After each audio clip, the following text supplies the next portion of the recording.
Drift to sleep with the story of Western liberty. If your mind is still busy tonight, you are not alone. Sometimes the harder we try to leave the day behind, the louder our thoughts become. And sometimes the gentlest way to quiet tomorrow's concerns is to travel somewhere much older. Tonight, we will follow a conversation that unfolded across more than 2,000 years. It passed through the streets of Athens, the forums of Rome, medieval monasteries, English libraries, colonial assemblies, and the uncertain first years of the American Republic. There is nothing you need to memorize, nothing you need to solve. Simply listen for as long as you wish, and if sleep finds you somewhere along the journey, allow the story to continue without you. Settle in, slow your breathing, and let us begin. Our journey begins in ancient Greece, where liberty was not yet understood as a set of individual rights. It began instead with questions. What is justice? What makes a person good? Should power follow strength, wealth, wisdom, or law? In Athens, those questions became a public conversation, and one man became famous for refusing to stop asking them. Before there was freedom of speech, there was a man who died for it. Before liberty became law, it existed only as a seed, planted in the heart of one man who refused to be silent. That man was Socrates. Athens, 399 BC. The marble city glimmers under the Aegean sun, proud and weary all at once. Once the crown of the ancient world, Athens had led an empire and defeated the mighty Persians. But decades of war with Sparta have left it fractured, its people poorer, its confidence shaken, its democracy brittle. Citizens argue in the assembly about blame. Generals accuse philosophers of corrupting the youth. And fear, the ancient enemy of reason, begins to whisper through the streets. Into this weary city walks an old man in a simple cloak, barefoot, unarmed, and utterly unconcerned with power. He owns nothing. He teaches nothing by lecture. He only asks questions. For 40 years, Socrates has done what no politician dares to do. He listens and then asks, why? He stops strangers in the marketplace and asks what courage means. He questions poets about beauty, priests about piety, and soldiers about virtue. He never claims to know the answers, only to know that he does not know. This humility infuriates the proud. By showing that others do not understand what they claim to teach, he exposes the fragility of every false certainty. Athens calls itself free, but few things threaten a complacent society more than an honest question. And so his questions become dangerous. He asks why a democracy should fear dissent. He asks whether a ruler who acts unjustly can still be virtuous. He asks whether obeying an unjust law is itself a moral crime. Each question is a mirror held to the city's soul, and many do not like what they see. To his students, Plato, Xenophon, and countless young men of the Agora, Socrates is a moral compass in an age of cynicism. To the powerful, he is a nuisance who will not keep his place. In 399 BC, the patience of the city runs out.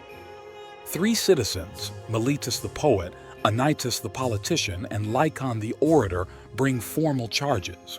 They accuse Socrates of impiety, of refusing to honor the city's gods, and of corrupting its youth.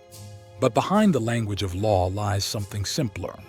They accuse him of making people think.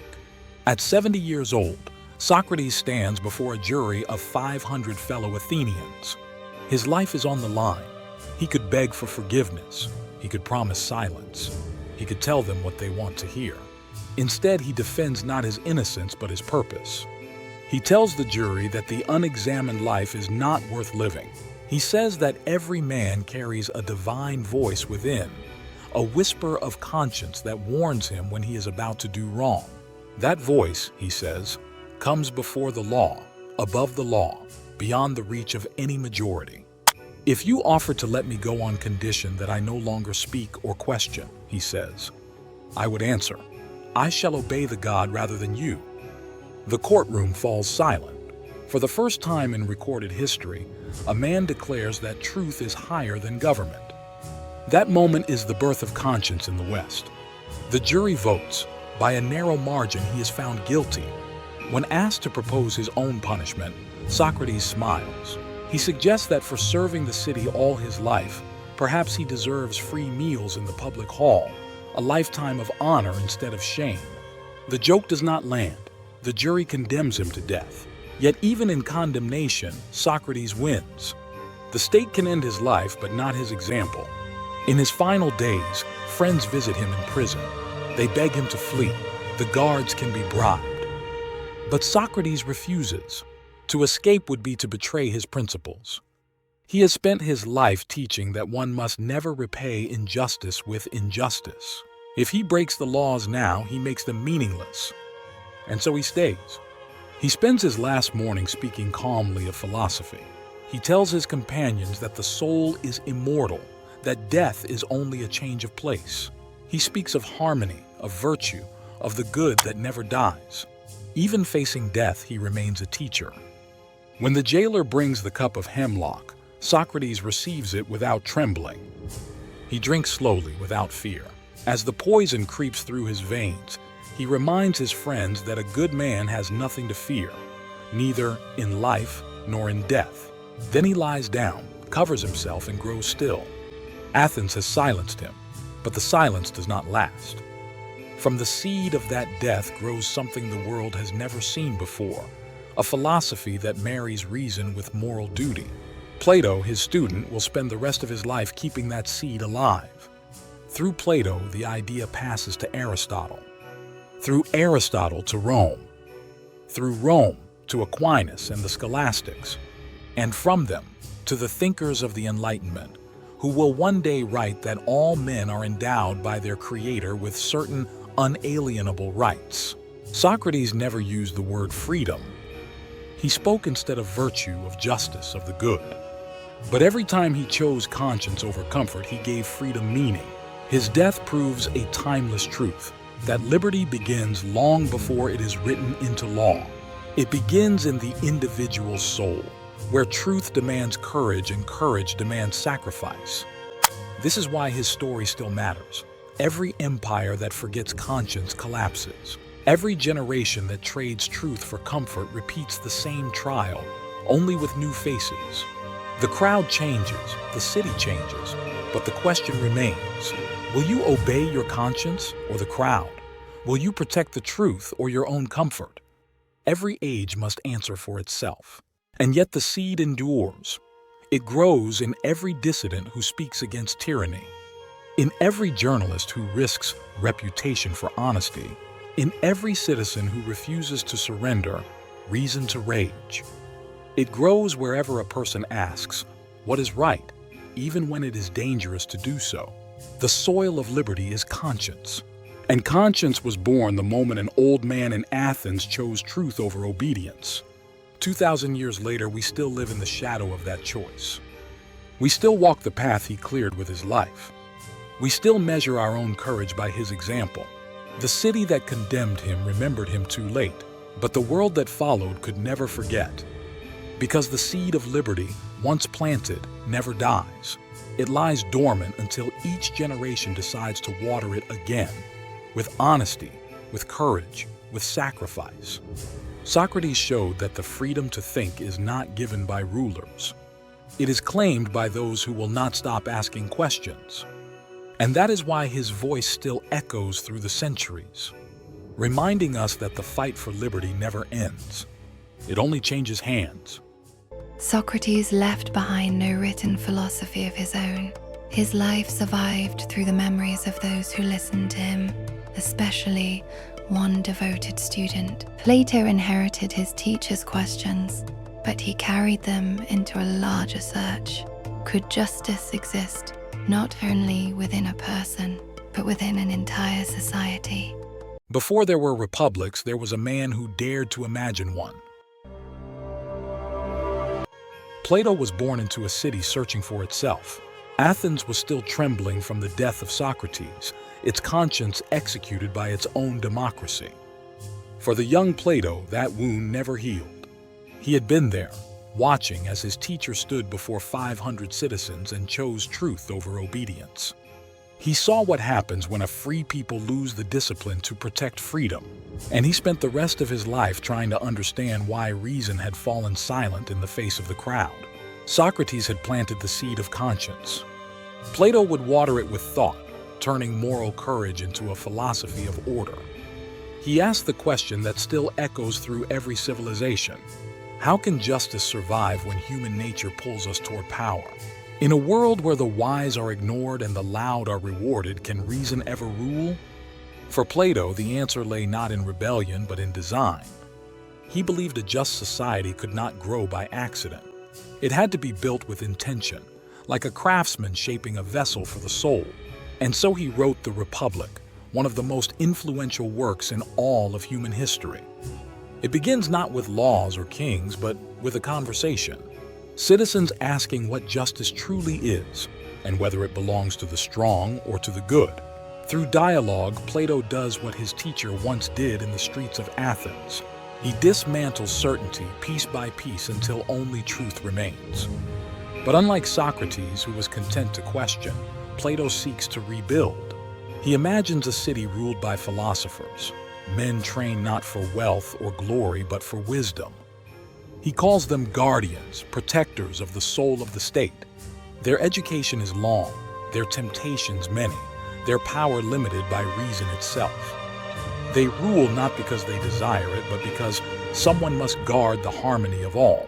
Above them, Plato places an ideal he calls the form of the good, a light beyond human politics, pure and unchanging, like the sun that gives life but cannot be touched. Every law, every act of justice must point toward that good. Without it, even democracy collapses into chaos. Plato had seen this collapse firsthand. He watched demagogues stir the mob, promising freedom while delivering only resentment. He watched reason drown in the noise of emotion.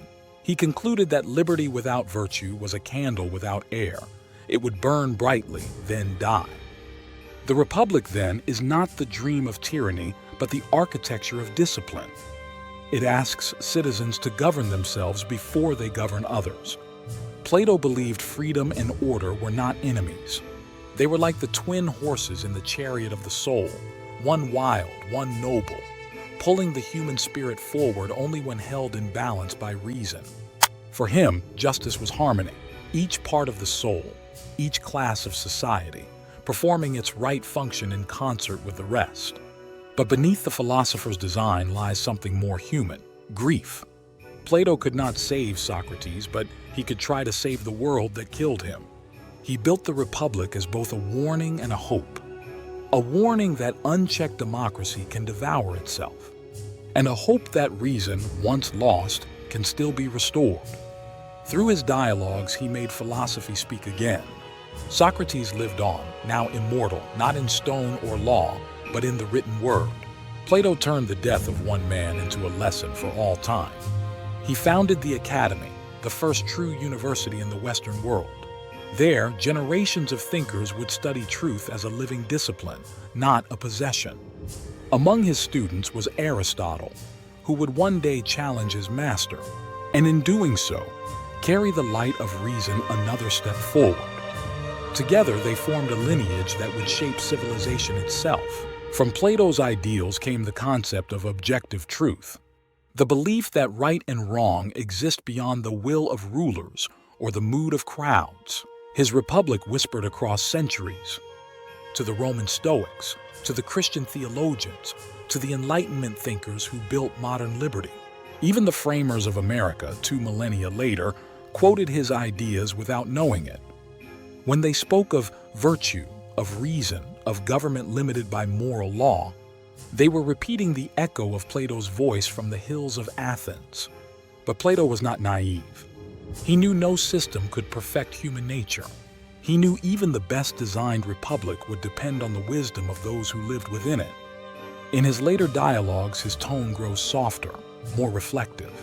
He begins to see that philosophy cannot save the world unless it changes the soul. He warns that every city will fall unless it remembers what it was built to serve. And so his legacy is not a blueprint, but a mirror. held up to every age that forgets the purpose of freedom. Each generation must ask itself the same question he did. Is our city ruled by reason or by appetite? Are we guided by truth or by noise? Do we love justice because it is good or only when it benefits us? These are not ancient questions. They are the heartbeat of every civilization that hopes to endure. Plato's Republic is not a relic. It is a reminder that liberty is fragile, that virtue must be taught, and that the philosopher's voice, the quiet search for truth, must never again be silenced by the crowd. For when the wise grow silent, the city begins to die. Socrates taught the world that conscience must obey truth. Plato taught that truth must be built into the laws of men. One planted the seed, the other gave it form, and from their work, every republic since has grown. The fight for liberty never ends. It only changes hands. Plato looked beyond the visible world toward ideal forms of justice, truth, and goodness. His greatest student would take a different path. Aristotle studied the world before him, its governments, communities, habits, and human choices. For him, freedom could not be separated from the kind of person one became. Liberty lives between tyranny and chaos. Liberty lives between tyranny and chaos. Too much control and men become slaves. Too little and they destroy themselves. Aristotle understood that freedom is not a gift of circumstance, but a discipline of the soul. Where Socrates died for truth and Plato dreamed of perfect order, Aristotle turned his eyes to the world as it is, imperfect, changing, and alive. He was born in 384 BC in Stagira, a coastal town of northern Greece, the son of a physician to the Macedonian court. From an early age, Aristotle saw life not through ideals, but through observation. When he arrived in Athens to study at Plato's academy, he entered a city still haunted by the death of his master's teacher. The shadow of Socrates hung over every discussion of virtue and truth. Yet even there, Aristotle began to differ. Where Plato sought perfection beyond the world, Aristotle saw purpose within it. From idealism to realism. For Plato, the material world was a reflection of higher forms, perfect, unchanging truths beyond human reach. For Aristotle, the material world is truth unfolding, alive with motion, order, and design. He believed that everything in nature has a purpose, a telos, an end toward which it naturally strives. An acorn becomes an oak, a child becomes an adult, and the human soul seeks fulfillment in virtue. This search for fulfillment, for living in accordance with reason and goodness, Aristotle called eudaimonia, flourishing.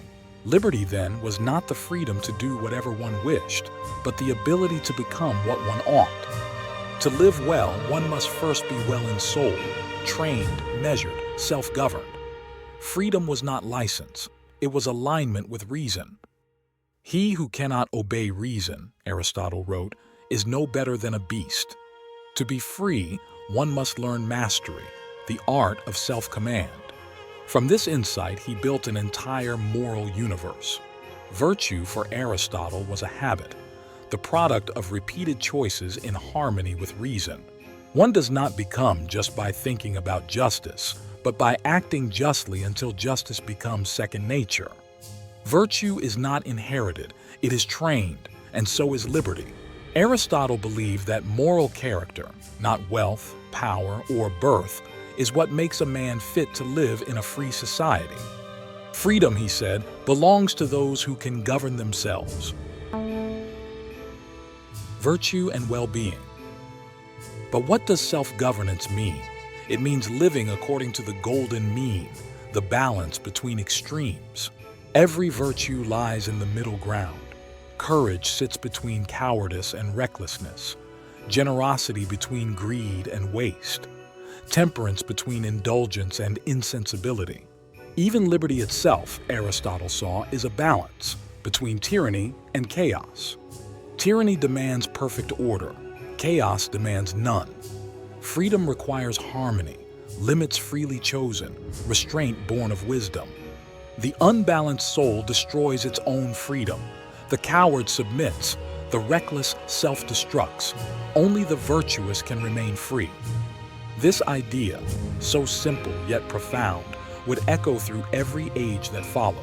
For liberty to endure, it must be rooted in moral equilibrium.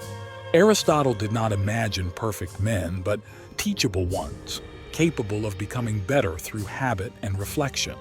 He saw education not as accumulation of facts, but as the cultivation of virtue.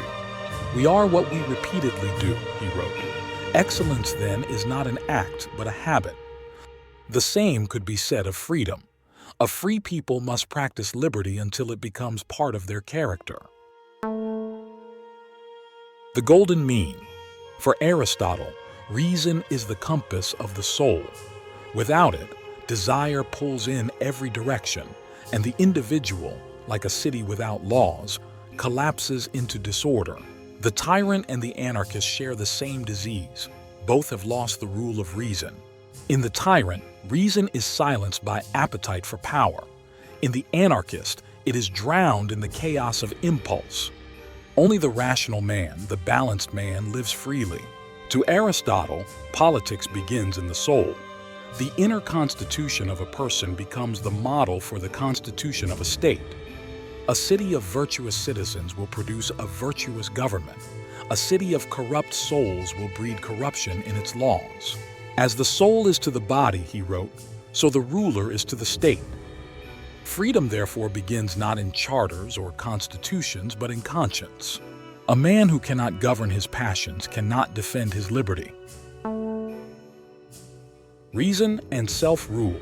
Aristotle's students gathered in a shaded grove called the Lyceum. There he taught walking, talking, questioning, the first true university. His philosophy was lived, not merely lectured. He trained the mind through dialogue and the body through movement, a harmony of intellect and action. This too was liberty, the exercise of thought without fear, of inquiry without end. Aristotle's Greece was a place of contradictions, democracy and slavery, reason and superstition, genius and violence. He knew that freedom was fragile, that the same forces that uplift man can also undo him. The worst form of inequality, he warned, is to try to make unequal things equal. True justice recognizes difference, giving each his due, not demanding sameness. Equality before the law is noble. Equality of outcome is tyranny disguised as fairness. Here again lies the golden mean, between arrogance and envy, between privilege and resentment. A free people seek balance, not revenge. Friendship and community.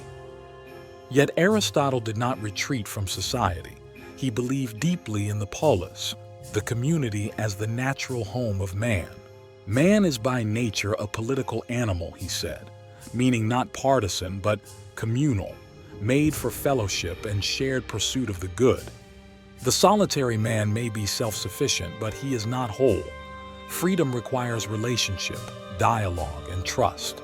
Friendship for Aristotle was the glue of civilization. It bound men together not by law but by virtue. There were three kinds of friendship, he taught, those of pleasure, of utility, and of goodness. Only the last, friendship grounded in mutual virtue, sustains a free society. In a nation where citizens care only for gain, liberty decays. But where they seek the good together, it endures. The polis, then, was more than walls or laws. It was a moral community. Freedom, Aristotle said, depends on shared values and a common vision of the good life. When citizens lose that moral compass, they no longer deliberate, they demand.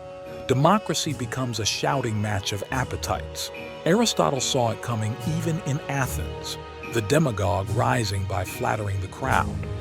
He warned that liberty can perish not only from tyranny above, but from passion below. In every age, freedom's enemy wears both faces. The tyrant claims to protect order, the mob claims to protect freedom. Both destroy it. Balance, reason, virtue.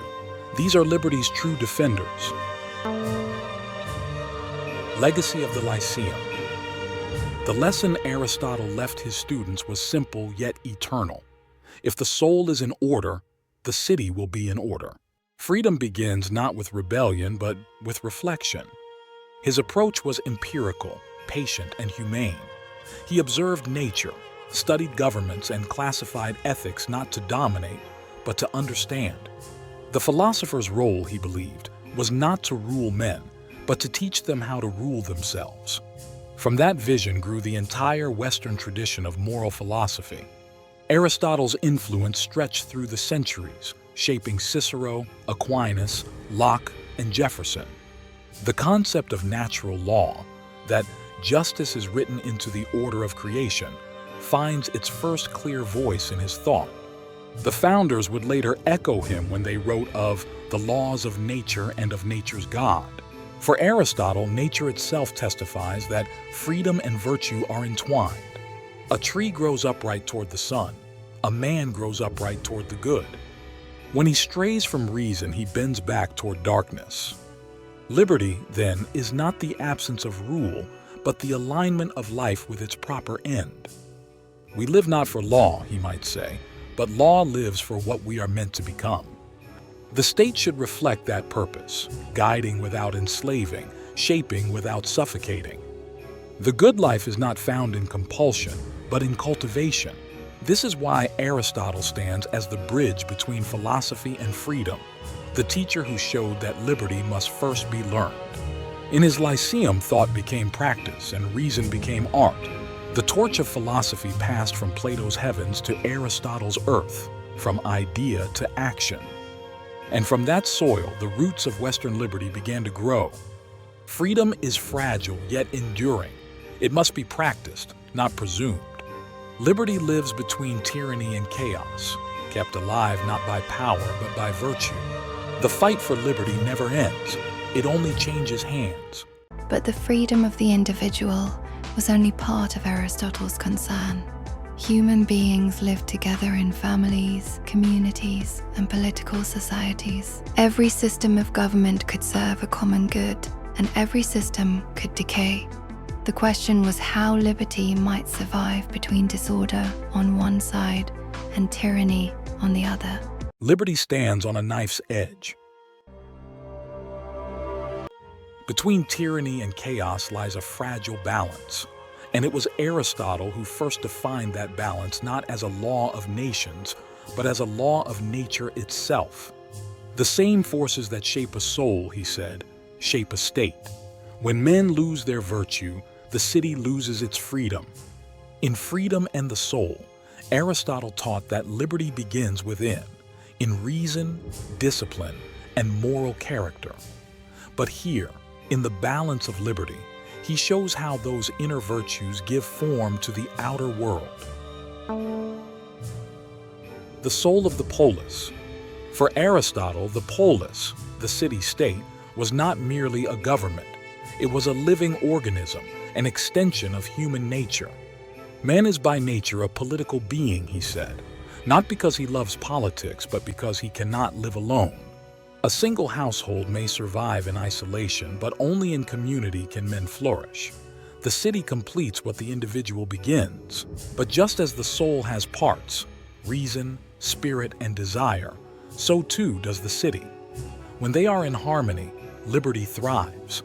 When they war within themselves, freedom collapses. Every constitution, Aristotle believed, mirrors the souls of its people. The tyrant city reflects fear. The demagogue city reflects appetite. The free city reflects reason. Forms of government. Aristotle classified governments not by slogans, but by their moral purpose. Who rules matters less than why they rule. He saw 6 basic forms, 3 true and 3 corrupt. Monarchy, the rule of one for the good of all. Aristocracy, the rule of the wise for the good of the many. Polity, the rule of citizens for the common good. Each could decay into its shadow. Monarchy into tyranny, rule for the ruler's gain. Aristocracy into oligarchy, rule for the wealthy few. Polity into democracy, rule for the desires of the crowd.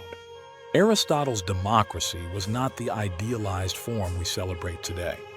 It was a warning. Government by appetite, untethered from virtue, collapses into chaos. Freedom, he said, cannot exist where every passion is indulged. The middle path. Between the extremes of tyranny and mob rule lies the polity, Aristotle's ideal of balanced government. It is the political form of the golden mean. In a polity, citizens share in rule and obedience. Power is distributed but not dissolved. Law restrains both ruler and ruled.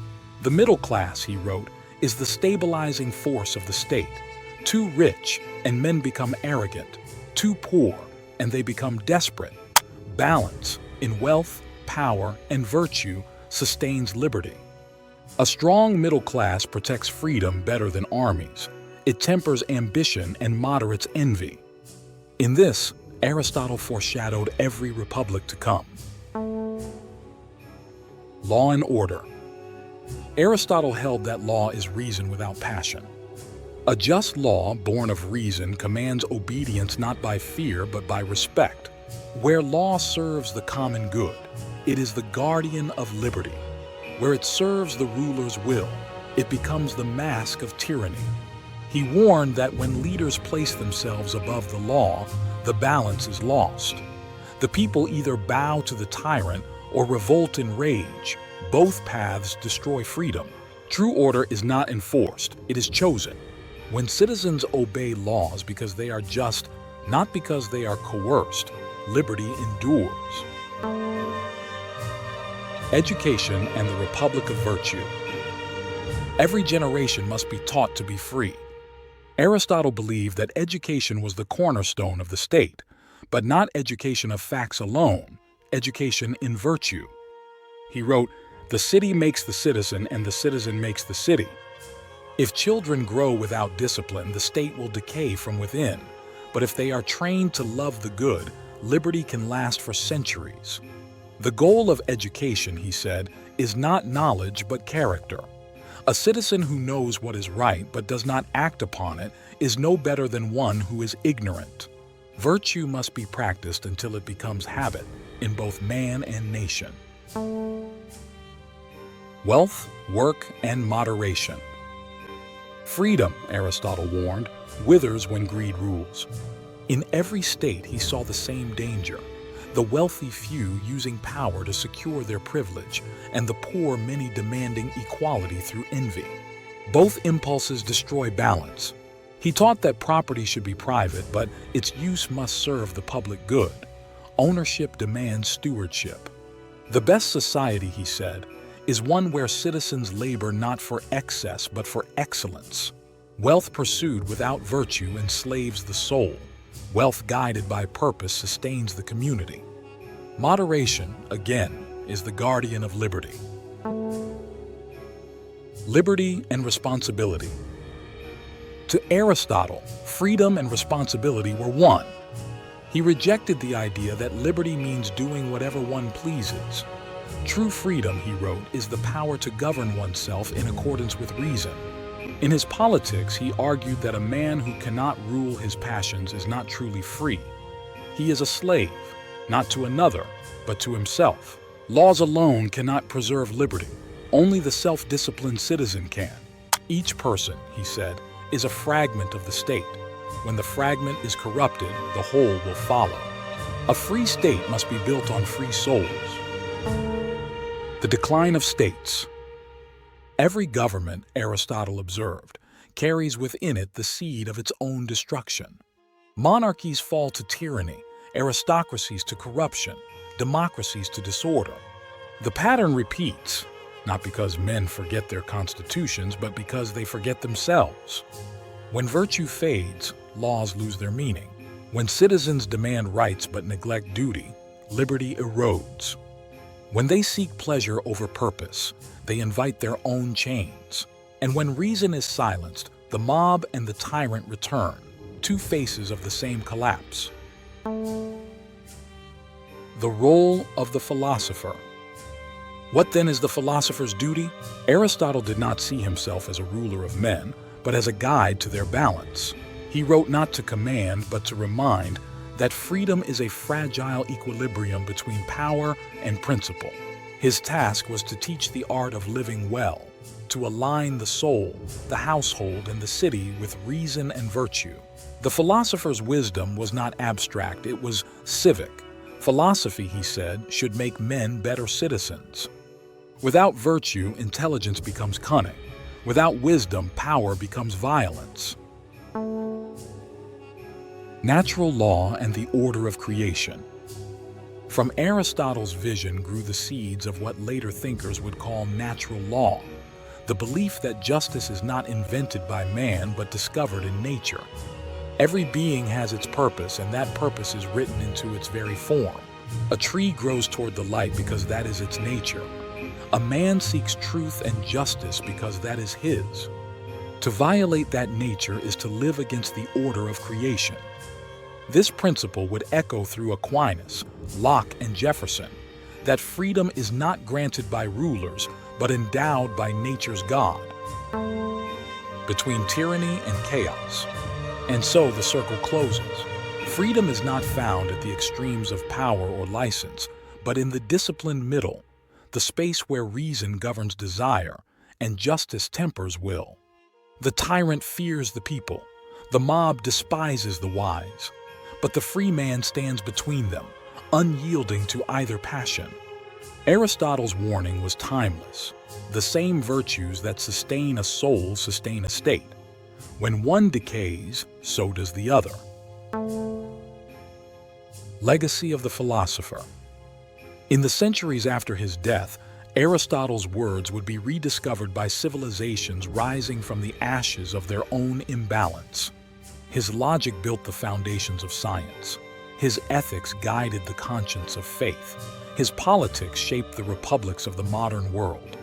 Every age that sought liberty returned to his principle of balance, that freedom endures only where virtue moderates power. From the Lyceum's shaded walkways to the halls of modern government, his lesson remains unchanged. Liberty is not preserved by force nor by chaos, but by the courage to live in balance. It demands wisdom of its leaders, virtue of its citizens, and humility of all. Freedom is not inherited, it is practiced. When we forget that, tyranny and chaos wait at the door. But when we remember, liberty endures. The fight for liberty never ends, it only changes hands. Ancient Greece had asked the questions: what is justice? How should a good person live? What keeps government from becoming corrupt? Rome inherited those questions and placed them inside the machinery of a republic. There, liberty became tied to law, civic duty, divided authority, and the fragile survival of public institutions. They say when the assassins found him, they cut off his hands and nailed them to the Senate door. The hands that had written against tyranny, the voice that refused to stay silent. Cicero had warned them, a republic doesn't die overnight. It dies slowly when its citizens trade virtue for comfort and courage for convenience. A century before Christ, Rome ruled the known world. Its armies were unstoppable, its wealth unmatched, but its soul was eroding. The marble gleamed, but the virtue had faded.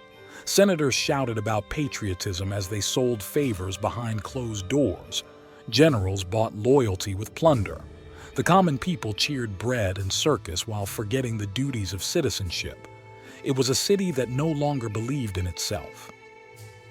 Into that chaos came Marcus Tullius Cicero, a provincial outsider from Arpinum, born without noble blood, armed only with intellect, discipline, and an unshakable belief in justice. He studied law, mastered rhetoric, and climbed Rome's ranks not through family, but through force of character. He believed Rome could still be saved, not by legions, but by law. Philosophy in the Forum. As a young man, Cicero immersed himself in Greek philosophy. From Plato, he learned that justice begins in the soul, that a disordered heart creates a disordered state. From Aristotle, he learned the power of balance, that virtue lives between extremes and liberty requires reason. But Cicero was not content to teach these ideas in quiet halls. He would bring philosophy into the forum, into the Senate, into the heat of politics. He studied under Philo of Larissa, the last great teacher of Plato's academy, who told him that truth and virtue must walk hand in hand. Cicero took that lesson to heart. He called philosophy the art of the good and the just, and said that wisdom without courage is decoration, admirable, but useless. He carried those beliefs into the courtroom, where his words could make or break the powerful. His voice filled the Forum Romanum, steady, eloquent, righteous.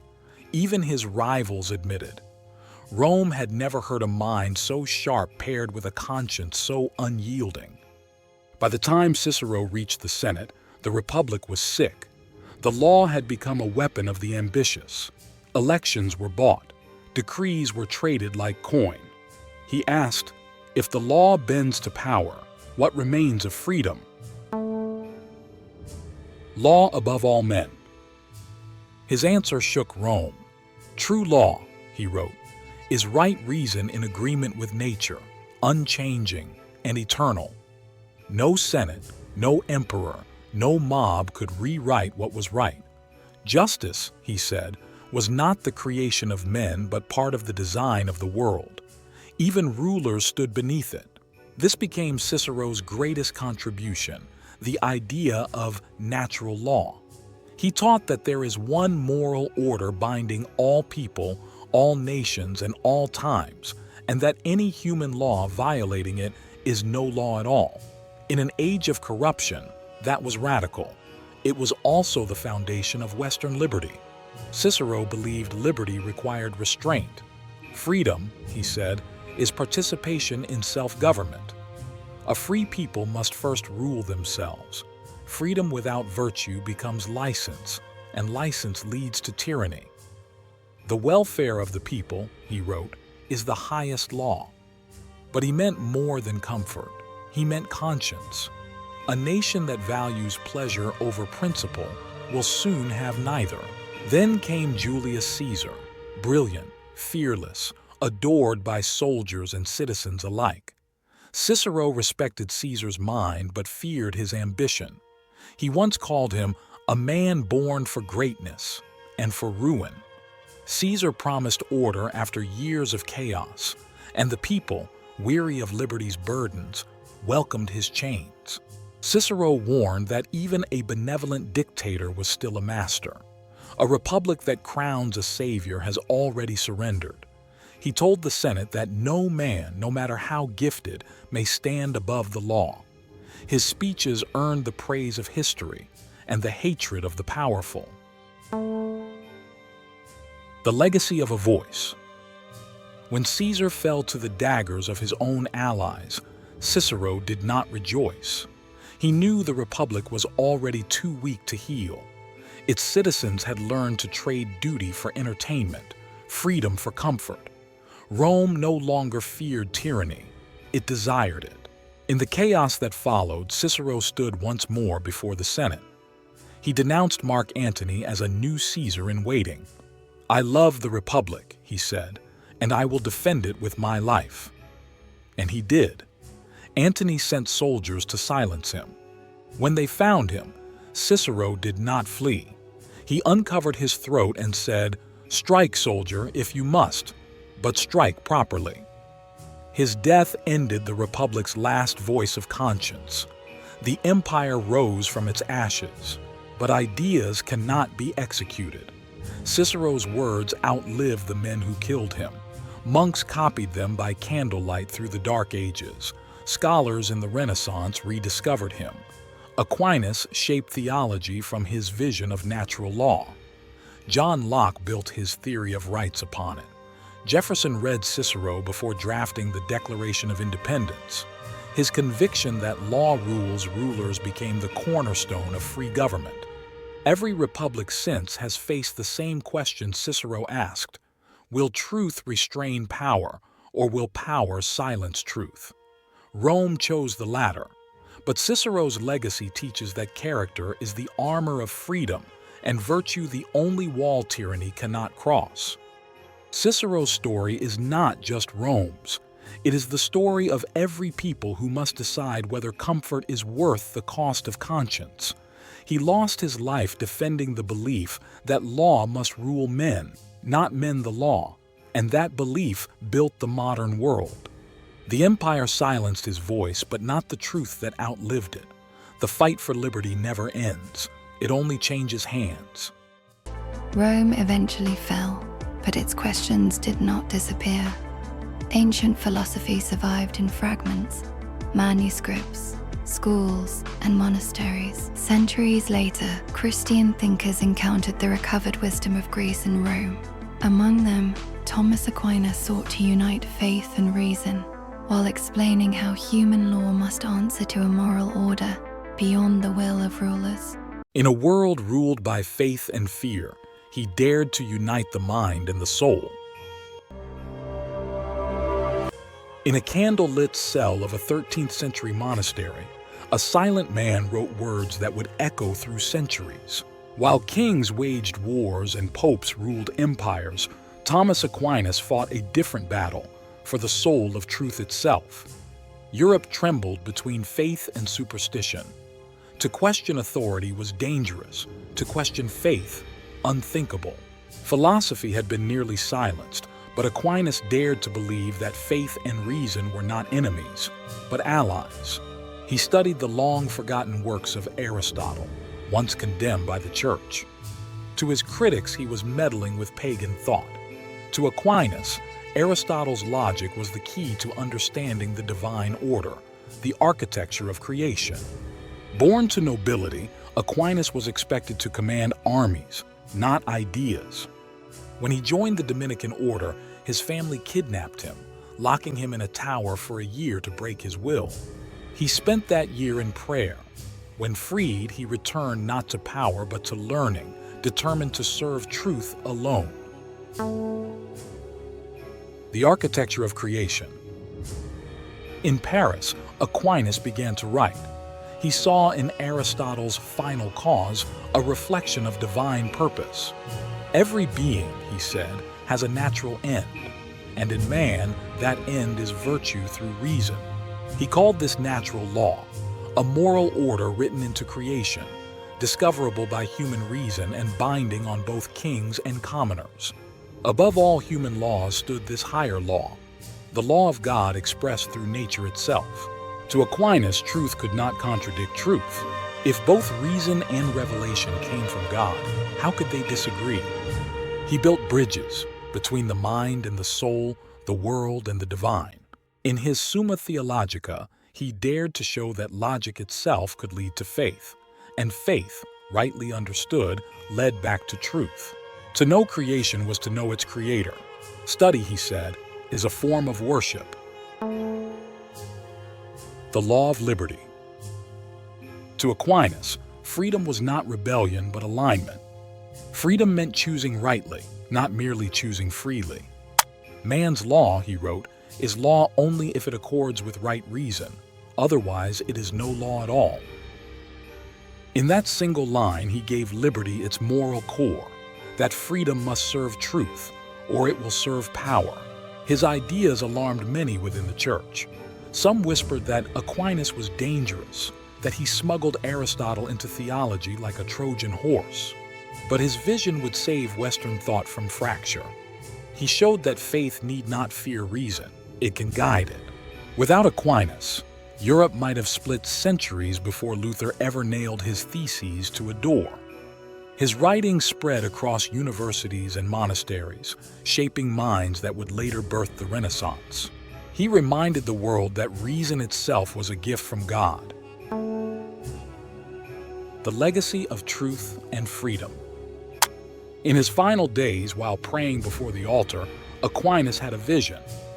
He laid down his pen and said, "All that I have written seems like straw compared to what I've seen."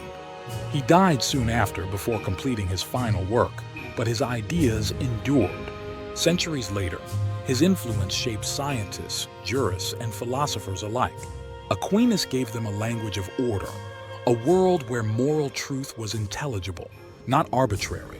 When Jefferson wrote that rights are endowed by our Creator, he echoed Aquinas, the belief that truth and dignity are not granted by kings but inherent in creation.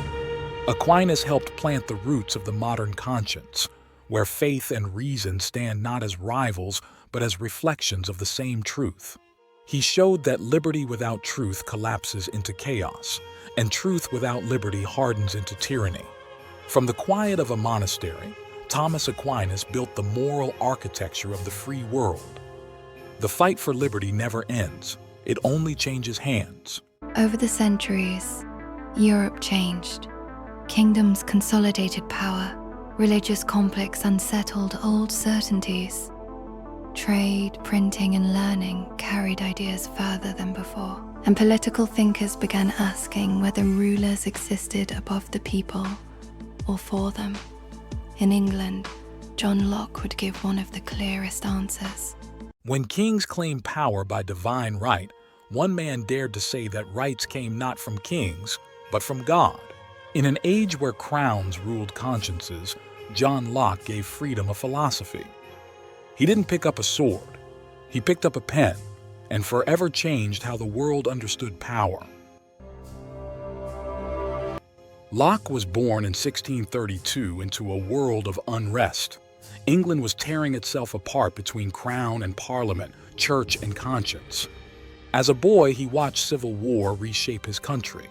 A war over who truly ruled man, God, king, or self.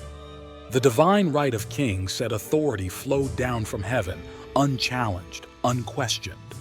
To doubt it was treason, to resist it was sin. But Locke would spend his life turning that belief upside down. The Age of Absolutes. 17th century Europe was the age of the absolute monarch. Louis XIV declared, "I am the state." Charles I sent men to the gallows for defying his will. In those days, law was not a limit on power, it was its instrument. Locke saw the danger firsthand. When rulers claimed the voice of God for themselves, truth itself became political. He lived through revolutions, religious persecutions, and exiles that shaped his soul. And from that chaos, he drew a simple, radical conclusion. If every man is created by God, then no man is born to rule another. Locke's ideas didn't emerge from rebellion, but from reflection. He was a physician, a scholar, and a thinker who prized observation over dogma. He believed truth was not decreed, it was discovered. He studied under Robert Boyle and corresponded with Isaac Newton. Like them, he searched for the laws that govern both nature and human nature. The more he studied, the more he saw order in creation, a moral law as real as gravity. That law, he said, was written not in Scripture alone, but in reason itself. This was the echo of Aquinas, but with a new voice. Where Aquinas had spoken of divine order, Locke spoke of natural rights, rights that existed before governments, before kings, before charters. They were woven into the very structure of human existence: life, liberty, property, not as privileges granted by rulers, but as endowments from the Creator. The natural order. To Locke, liberty wasn't chaos. It was the balance between reason and restraint. He believed man was born free, but not lawless. Bound not by the whims of others, but by moral reason, the law of nature itself. That law, he wrote, teaches all mankind that, being equal and independent, no one ought to harm another in his life, health, liberty, or possessions. It was a revolution written in calm prose, but it struck like thunder across the centuries. Locke's world had known kings who saw men as subjects, not citizens. He offered a new vision, that government exists only to secure the rights God already gave. If rulers violated those rights, they betrayed their purpose. Authority without justice was not law, it was force. And when rulers became tyrants, the people retained one final right, the right to resist. He didn't glorify rebellion, he justified it. For Locke, revolution was not born of hatred but of duty. When government breaks the contract, the governed are released. Liberty then was not destruction, it was restoration. A return to the moral order that tyranny defies. The contract of conscience. Locke's great insight was that society is not built by fear, it's built by trust. In the two treatises of government, he imagined a state of nature where people lived freely, but in peace. Men left that state not because freedom failed, but because freedom needed structure. They formed governments through consent to protect what was already theirs. Government then is a servant, not a master. Its power is a loan, not an inheritance. The moment rulers forget that, liberty erodes. As Locke wrote, "Wherever law ends, tyranny begins." He saw power as a necessary evil, one that must always be bound by reason and accountability. Even the best rulers, he warned, can become the worst tyrants when left unchecked. Freedom, therefore, demands both conscience and courage. Locke's ideas didn't stay in dusty manuscripts. They spread, quietly, dangerously, through pamphlets and universities. They crossed borders faster than armies. Printers smuggled them across Europe. Students debated them in candlelit taverns. And from them, a new age began to awaken. Faith and tolerance. Locke's vision of freedom wasn't only political, it was spiritual. He had seen persecution in every form, Catholics and Protestants trading cruelty in God's name. So he wrote a letter concerning toleration, declaring that coercion cannot create faith. Belief forced is belief destroyed. He argued that no government can save a soul, and none should try. A ruler who commands conscience commands the heart, and that is tyranny in its purest form. True faith, Locke said, is born in freedom. That single idea, that liberty of conscience is the foundation of peace, would ripple across centuries. It would shape constitutions, revolutions, and the modern idea of human rights. He didn't see reason and faith as enemies. He saw them as twin lights, one from revelation, one from nature, illuminating the same truth. Locke's moral universe was ordered but never rigid. He believed freedom without virtue becomes license, and authority without reason becomes oppression. The balance, as always, lay in moral self-government, the ability of men to rule themselves before they ruled others. The seeds of revolution. By the late 1600s, Locke's writings were banned in several kingdoms. Kings feared his words more than swords. He lived much of his life in exile, a quiet rebel armed only with ideas. Yet those ideas began to bloom across the Atlantic. In colonial America, his works were read, copied, and debated in taverns and assemblies. They spoke of rights that no crown could erase, and laws that no parliament could alter. To a world weary of tyranny, Locke offered a compass, one that pointed not to revolution for its own sake, but to justice rooted in natural law. When Jefferson wrote, "All men are created equal," he was translating Locke's moral language into a declaration of independence. The right to life, liberty, and the pursuit of happiness, these were Locke's children, born anew in a new world. He had sown the seeds. The founders would reap the fruit. Locke never saw America rise. He died in 1704 quietly, surrounded by books and letters. But his ideas outlived every monarch who once censored his name. His epitaph was simple: stop and consider.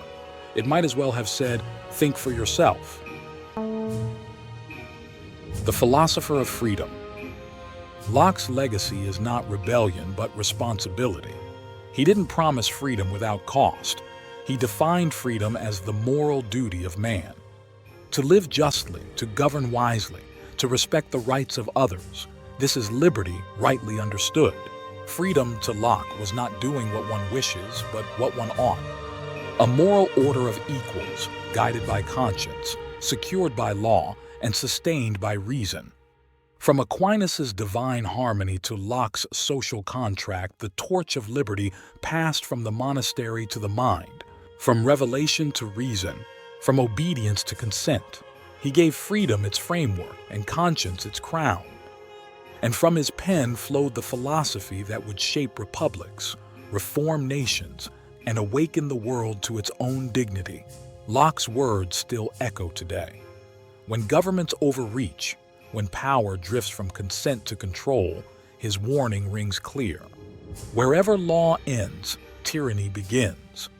For in every age, freedom must be defended not only by arms, but by understanding. The fight for liberty never ends, it only changes hands.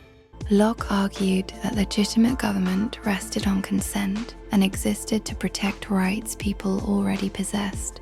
But even a government created for good purposes could accumulate dangerous power. The next question was therefore not only where authority came from, but how authority itself could be divided, balanced, and restrained. What if the real threat to your freedom isn't chaos, but order? He taught the world that freedom fails not in chaos, but in concentrated power. For most of history, people feared disorder more than anything and believed the cure was simple. Give someone enough power to keep everyone else in line. A king, a party, a council of wise men, someone strong enough to restore order. But what if the real danger isn't too little power at the center? It's too much. In this chapter of Foundations of Liberty, we turn to a quiet French judge who changed how free societies think about power itself. His name was Charles-Louis de Montesquieu, and he didn't lead armies or start revolutions. He watched, studied, and asked a simple, dangerous question. If humans are flawed, why would we ever trust unchecked power in anyone's hands? His answer became a blueprint for constitutional government, not by making people better, but by arranging power so even their flaws are forced to work for liberty instead of against it. A judge watching power. Montesquieu was born into privilege in early 18th century France and inherited both a noble title and a judgeship in a powerful court. On paper, it was a comfortable life, but in reality it gave him a front-row seat to how power really worked. He watched royal officials issue decrees that could change lives overnight and saw how the law could be sharp with the weak and strangely soft with the well-connected. The problem wasn't that every judge was corrupt or every official was a villain. The deeper problem was what happened when power had too few limits and too little accountability. From his courtroom, he saw something dangerous. The law could become less like a neutral rule and more like a tool in the hands of those who already had power. So he began to ask a different kind of question. Instead of asking, who should rule, the king, the nobles, or the people, he asked, how is power arranged, and what keeps it from swallowing everything? His great work, The Spirit of the Laws, was not just about rules on paper. It was about the hidden structure of government. He believed the invisible architecture of power shapes the real lives of ordinary people more than any slogan or speech. And at the center of that architecture was one conviction. If you want to protect freedom, don't just pick a ruler. Build a structure that no one can easily bend to their will. When all power becomes one power. To explain that structure, Montesquieu broke government down into three basic powers. First, there is the legislative power, the power to make laws and decide what is allowed and what is forbidden. Second, there is the executive power, the power to carry out the laws, command armies, run the administration, and enforce decisions. Third, there is the judicial power, the power to interpret the laws and apply them to real disputes between real people. In many governments of his day, these powers were tangled together. The king influenced the courts. The elites who wrote the rules often enforced them, and the boundaries between making, enforcing, and judging law were blurry. Montesquieu saw a simple but terrifying pattern in that blur.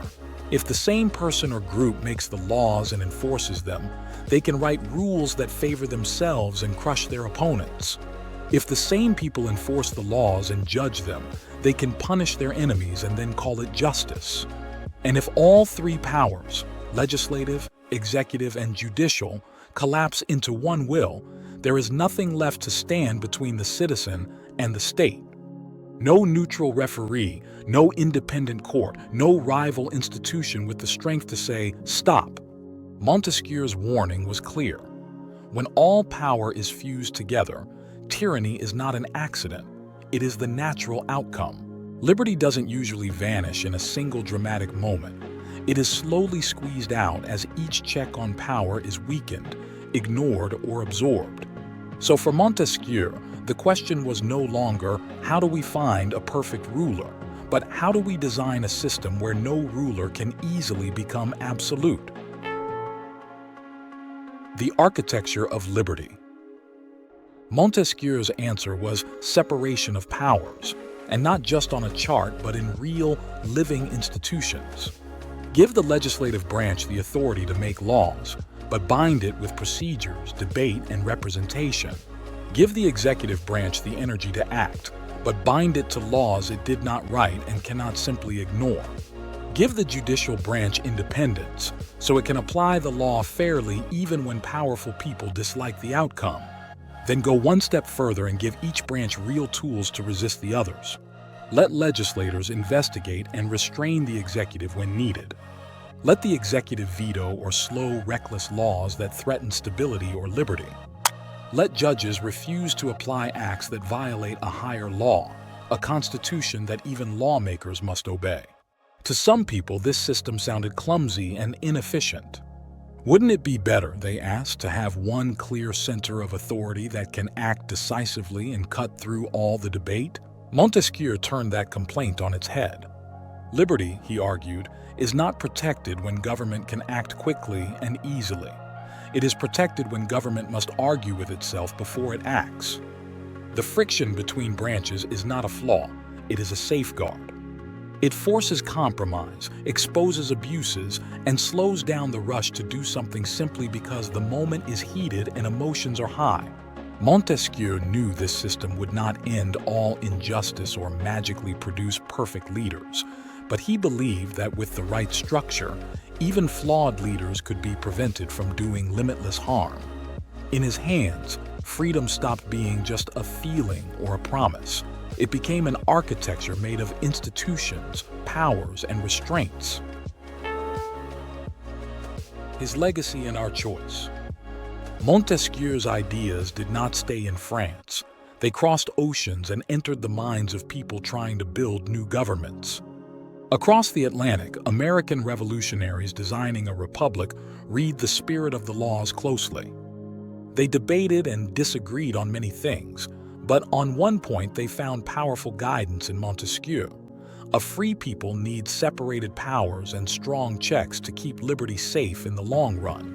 The American Constitution did not copy Montesquieu word for word, but his fingerprints are all over its design. A legislature to make laws, an executive to enforce them, courts to interpret them, all bound together by a written constitution. Today it is easy to treat all this as normal, as just how government works.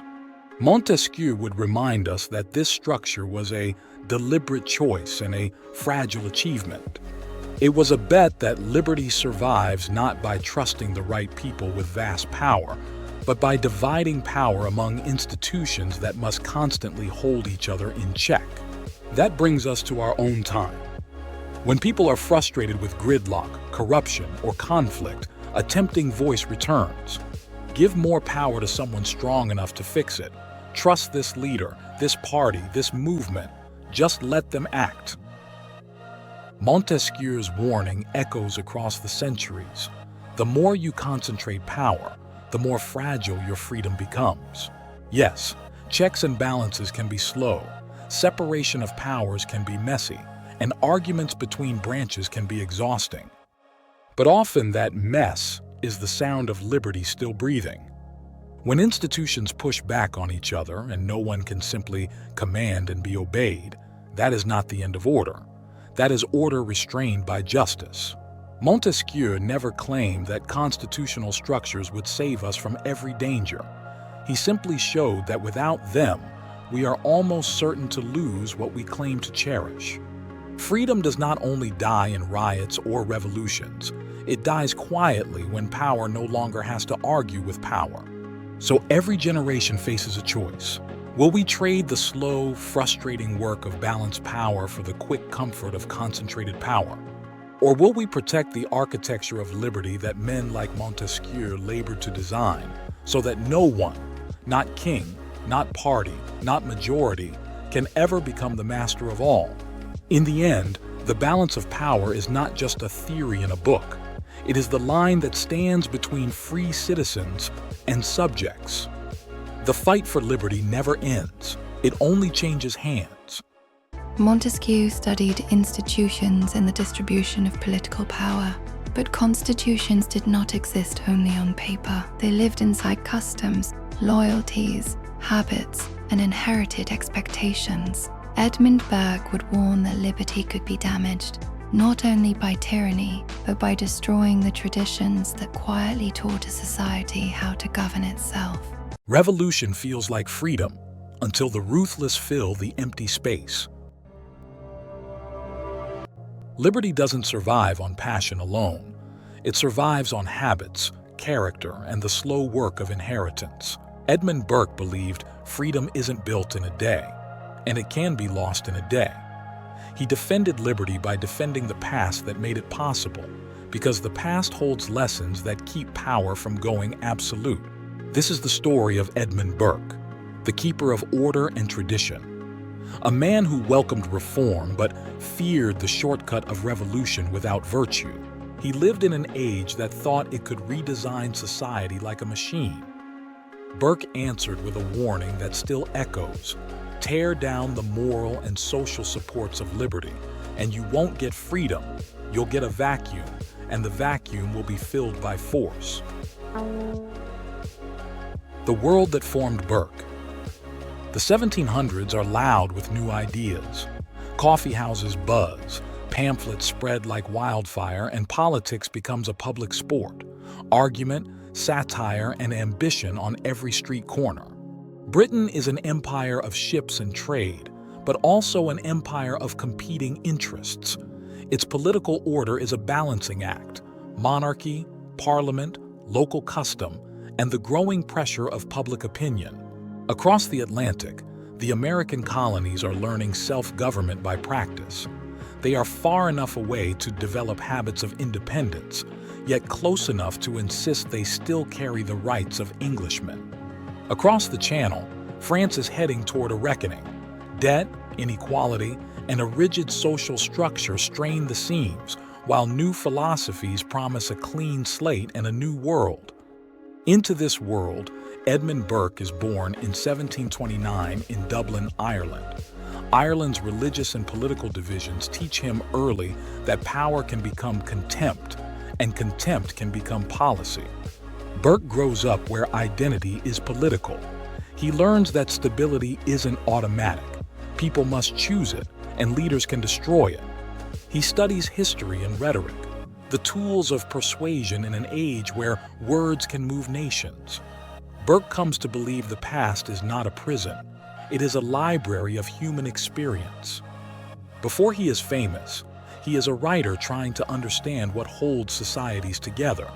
He becomes convinced that human beings are not abstract citizens on paper. They are families, neighbors, believers, skeptics, and workers shaped by culture. Eventually, Burke enters the British Parliament. He steps into a chamber where ideals collide with budgets, wars, and pride, and where every decision has consequences for real people. Burke is not a man of slogans. He is a man of moral seriousness, insisting that political power must answer to something higher than ambition. He believes liberty is precious, but also fragile. A free society survives only when people can govern themselves, and self-government requires restraint. For Burke, restraint is not oppression. It is the inner discipline that prevents freedom from becoming chaos. When citizens cannot restrain themselves, they begin demanding that government restrain everyone else. He watches intellectuals treat society like a blueprint. They speak as if a nation can be reset, as if old institutions are merely broken parts to be discarded. Burke rejects that arrogance. A nation is not a machine, and a constitution is not merely ink. It is lived tradition, precedent, and trust built slowly over time. America and the question of legitimacy. The American dispute drags philosophy into the realm of fire and steel. After costly wars, London wants revenue and tighter control, and it reaches for taxes and enforcement. To many in Britain, the solution is simple: discipline the colonies, make them submit, and prove that authority is authority. Burke warns that this is a dangerous misunderstanding.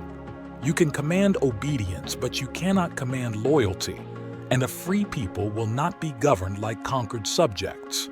He argues for conciliation, not because he celebrates rebellion, but because he understands legitimacy. Governments endure when citizens believe rule is just, not merely unavoidable. Burke's insight is brutally practical. Treat people like enemies, and you will produce enemies. Then you use the backlash as an excuse to harden power even further. He tells Parliament to respect inherited liberties because those liberties are what bind the system together. If Britain forgets what makes it legitimate, it will discover how quickly legitimacy can disappear. In Burke's view, pride is expensive. It turns disagreements into existential fights, and it tempts leaders to use force where patience might have worked. History moves where Burke feared it would. The break widens, the colonies revolt, and the empire learns that coercion can win moments but lose centuries. France and the terrible shortcut. Then France erupts and the world watches. Many cheer the French Revolution as a sunrise: liberty, equality, and a fresh start after generations of privilege. Burke pauses. He looks beyond the speeches and asks what methods are being used, because methods reveal the future more reliably than slogans. He sees not careful reform, but demolition. Institutions fall in rapid succession: church authority, traditional law, local customs, swept away as if history itself were a stain. Revolutionaries claim they will rebuild society from pure reason. Burke calls this arrogance, the belief that abstract theory can replace the accumulated wisdom of generations. He asks the question that cuts through the excitement: if you dissolve everything at once, what stands between the people and naked power? Someone will fill the vacuum, and the ruthless rarely wait their turn. Burke writes Reflections on the Revolution in France to sound the alarm. He is not defending every injustice of the old order. He is defending the guardrails that keep power from going absolute. He argues that rights cannot survive without duties. When a people are trained only to demand, they lose the moral equipment required to remain free. Liberty without virtue becomes license, and license invites the crackdown that always follows, because a society that cannot govern itself will be governed by force. Burke also sees how purity turns political movements cruel. If the future is imagined as perfect, then any person who stands in the way becomes disposable. His warning is not theoretical for long. The revolution turns toward terror, tribunals, purges, executions, and fear becomes the new constitution. A movement that promised liberation begins enforcing conformity. When everyone is suspect, the only safe position is obedience. Burke's message lands like a thunderclap. The road to tyranny is often paved with promises of freedom. The worst chains can be forged in the name of emancipation. Tradition, duty, and the little platoons. Burke is often caricatured as saying, "never change." But his argument is the opposite. Change is necessary because injustice is real and corruption is constant. His claim is about how change should happen. Reform should resemble repair. Strengthen what is load-bearing, replace what is rotten, and keep the structure standing while you work. That requires humility. No generation is wise enough to rewrite human nature, and no political class is wise enough to rebuild society from scratch. Burke describes society as a partnership across time, the living, the dead, and those yet to be born. You don't own civilization like property, you steward it like an inheritance. And the inheritance is guarded by what he calls the little platoons. Families, congregations, neighborhoods, and civic associations teach loyalty, responsibility, and love of something beyond the self. Central power can provide services, but it cannot replace belonging. When people lose local bonds, they become easier to mobilize, easier to manipulate, and easier to rule by fear. This is why Burke insists that moral order matters, not as a demand for uniformity, but as the inner architecture of self-government. Self-government is not merely voting. It is the daily practice of restraint, honesty, duty, and reverence for what you did not create. The keeper of order and tradition. So what is Burke's legacy? He becomes a foundation for conservatism properly understood, not the worship of the old, but the discipline to preserve what makes liberty livable. He reminds reformers to keep what is load-bearing, and he reminds revolutionaries that chaos is a doorway tyrants love to walk through. The question is never whether power will exist, but whether power will be limited. Burke teaches that liberty needs order, and order needs legitimacy, because law without consent becomes coercion. Tradition is not the enemy of freedom. Often it is the framework that makes freedom possible. And he leaves us a permanent test. When you hear promises to remake everything overnight, ask who gets the power during the transition and what restraints will remain when the dust settles. Edmund Burke defended freedom by defending the past that formed it, not to freeze history, but to keep liberty from committing suicide. Reform with wisdom, not revolt without virtue, because the balance between liberty and social stability is the difference between freedom and fear. The fight for liberty never ends, it only changes hands. Burke emphasized the wisdom carried through history. William Blackstone helped explain the legal inheritance that history had produced. In his writings, generations of English law became organized, accessible, and teachable, carrying ideas about rights, property, courts, precedent, and limited authority across the Atlantic. If rights can be voted away, they were never rights at all. Locke tells you what rights are, and Montesquieu tells you how to keep power from crushing them. William Blackstone shows you the guardrails, law, procedure, and limits that make liberty real in everyday life. And Burke warns what happens when people rip those guardrails out and call the wreckage progress. Our story begins in England, decades before the Declaration, inside a legal system most people couldn't explain. Because before America could build a republic, it had to inherit a vocabulary for freedom. That vocabulary was the common law, centuries of precedent meant to restrain rulers with general rules. Blackstone didn't invent the tradition. He made it readable. He took a sprawling maze of cases and customs and turned it into a map.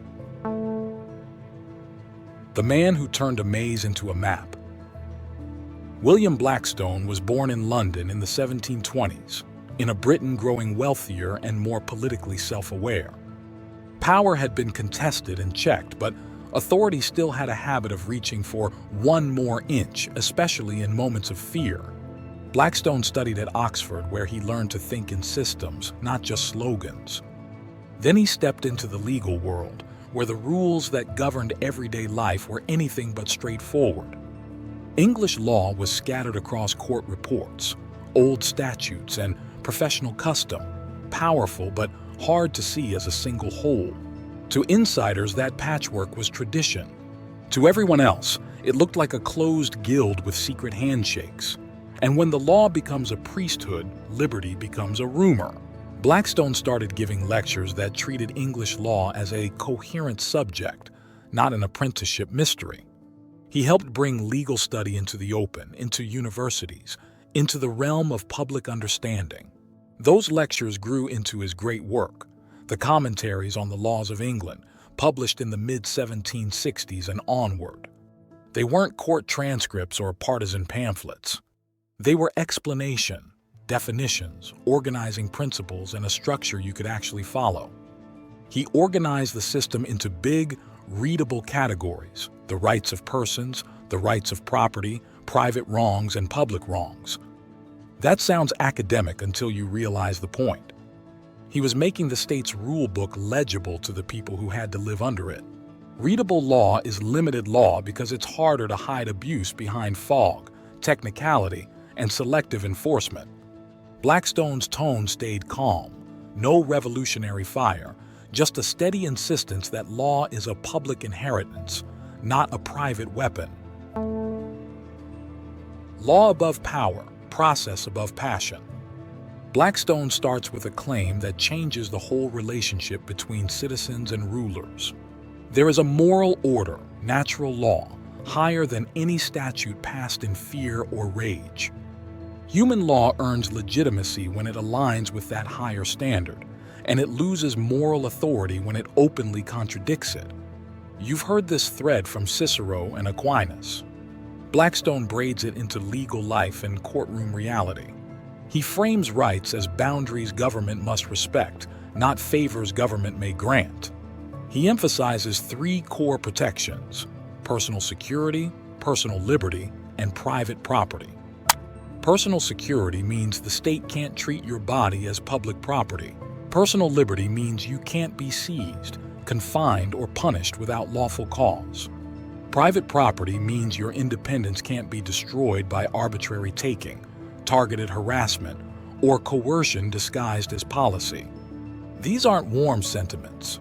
They are constraints on power, rails that keep authority from sliding into force. Blackstone even captured the spirit of due process in a simple idea. It's better for guilty people to slip through than for the innocent to be crushed by the machine. That's not softness. That's an understanding that once the state normalizes shortcuts, everyone becomes vulnerable. Montesquieu gave the blueprint: separate powers, check ambition with ambition. Blackstone shows the daily mechanics that make the blueprint work. Warrants matter because the government shouldn't search first and justify later. Trials matter because accusations aren't verdicts, and procedure is the difference between justice and revenge. Liberty doesn't only die under tyrants. It dies when officials can improvise, when the process is vague, and the citizen has no predictable defense. Blackstone is relentless about due process because procedure is where the strong quietly cheat the weak, one special case at a time. When rules are clear, power has to explain itself. When rules are murky, power can always say, "Trust us."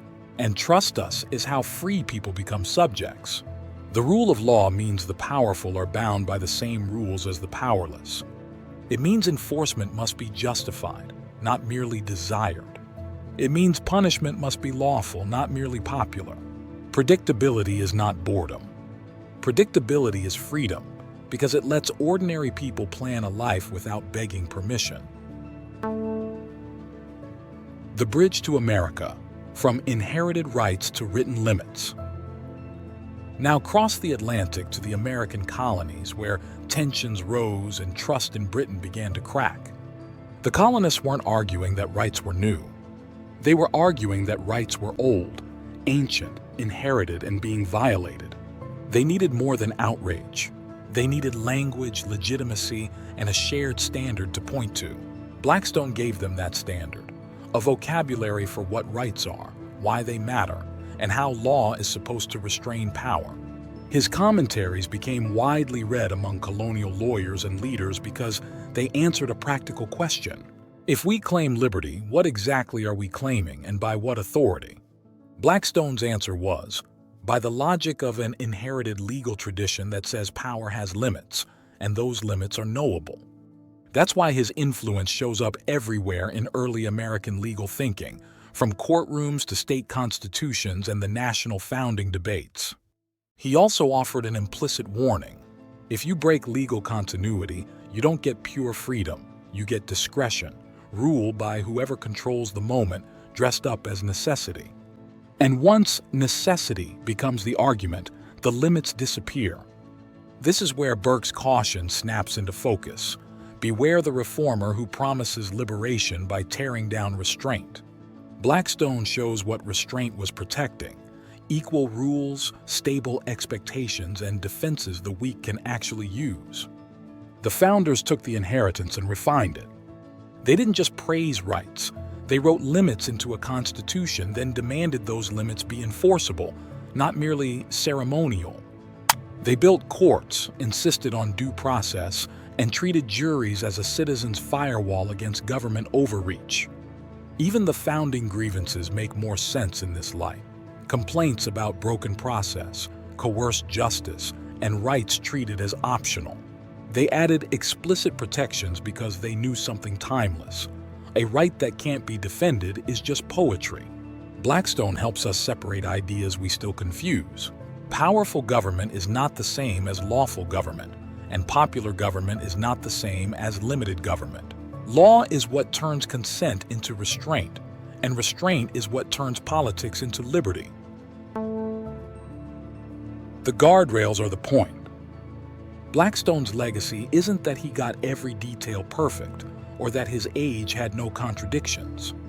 His legacy is that he treated liberty as something you build, explain, and maintain, especially when passions run hot. Guardrails matter most when you're tempted to ignore them, when you're sure your side is right, and shortcuts feel worth it. So here's the question for our time. Do we still defend due process, equal justice, and limits on power when it's inconvenient for our side? Or do we trade them away and hope power gets used for the right reasons this time? The American founding didn't start with slogans. It started with a hard-earned belief that law must stand above rulers. And the comeback starts the same way, when we demand the rules bind everyone, especially the people who want to rule us. The fight for liberty never ends, it only changes hands.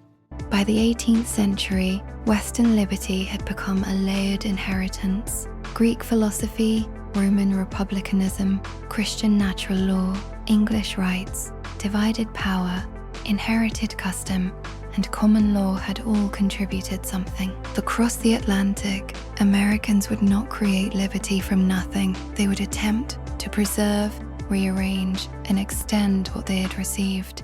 When Americans talk about the birth of their country, we almost always reach for the same word: revolution. Revolution, a clean break from the past, a dramatic rejection of tradition, a moment where everything old was swept away and something entirely new took its place. But what if that word hides more than it explains? What if the American founders themselves would not have recognized that description? And what if misunderstanding that single word has distorted how we understand liberty ever since?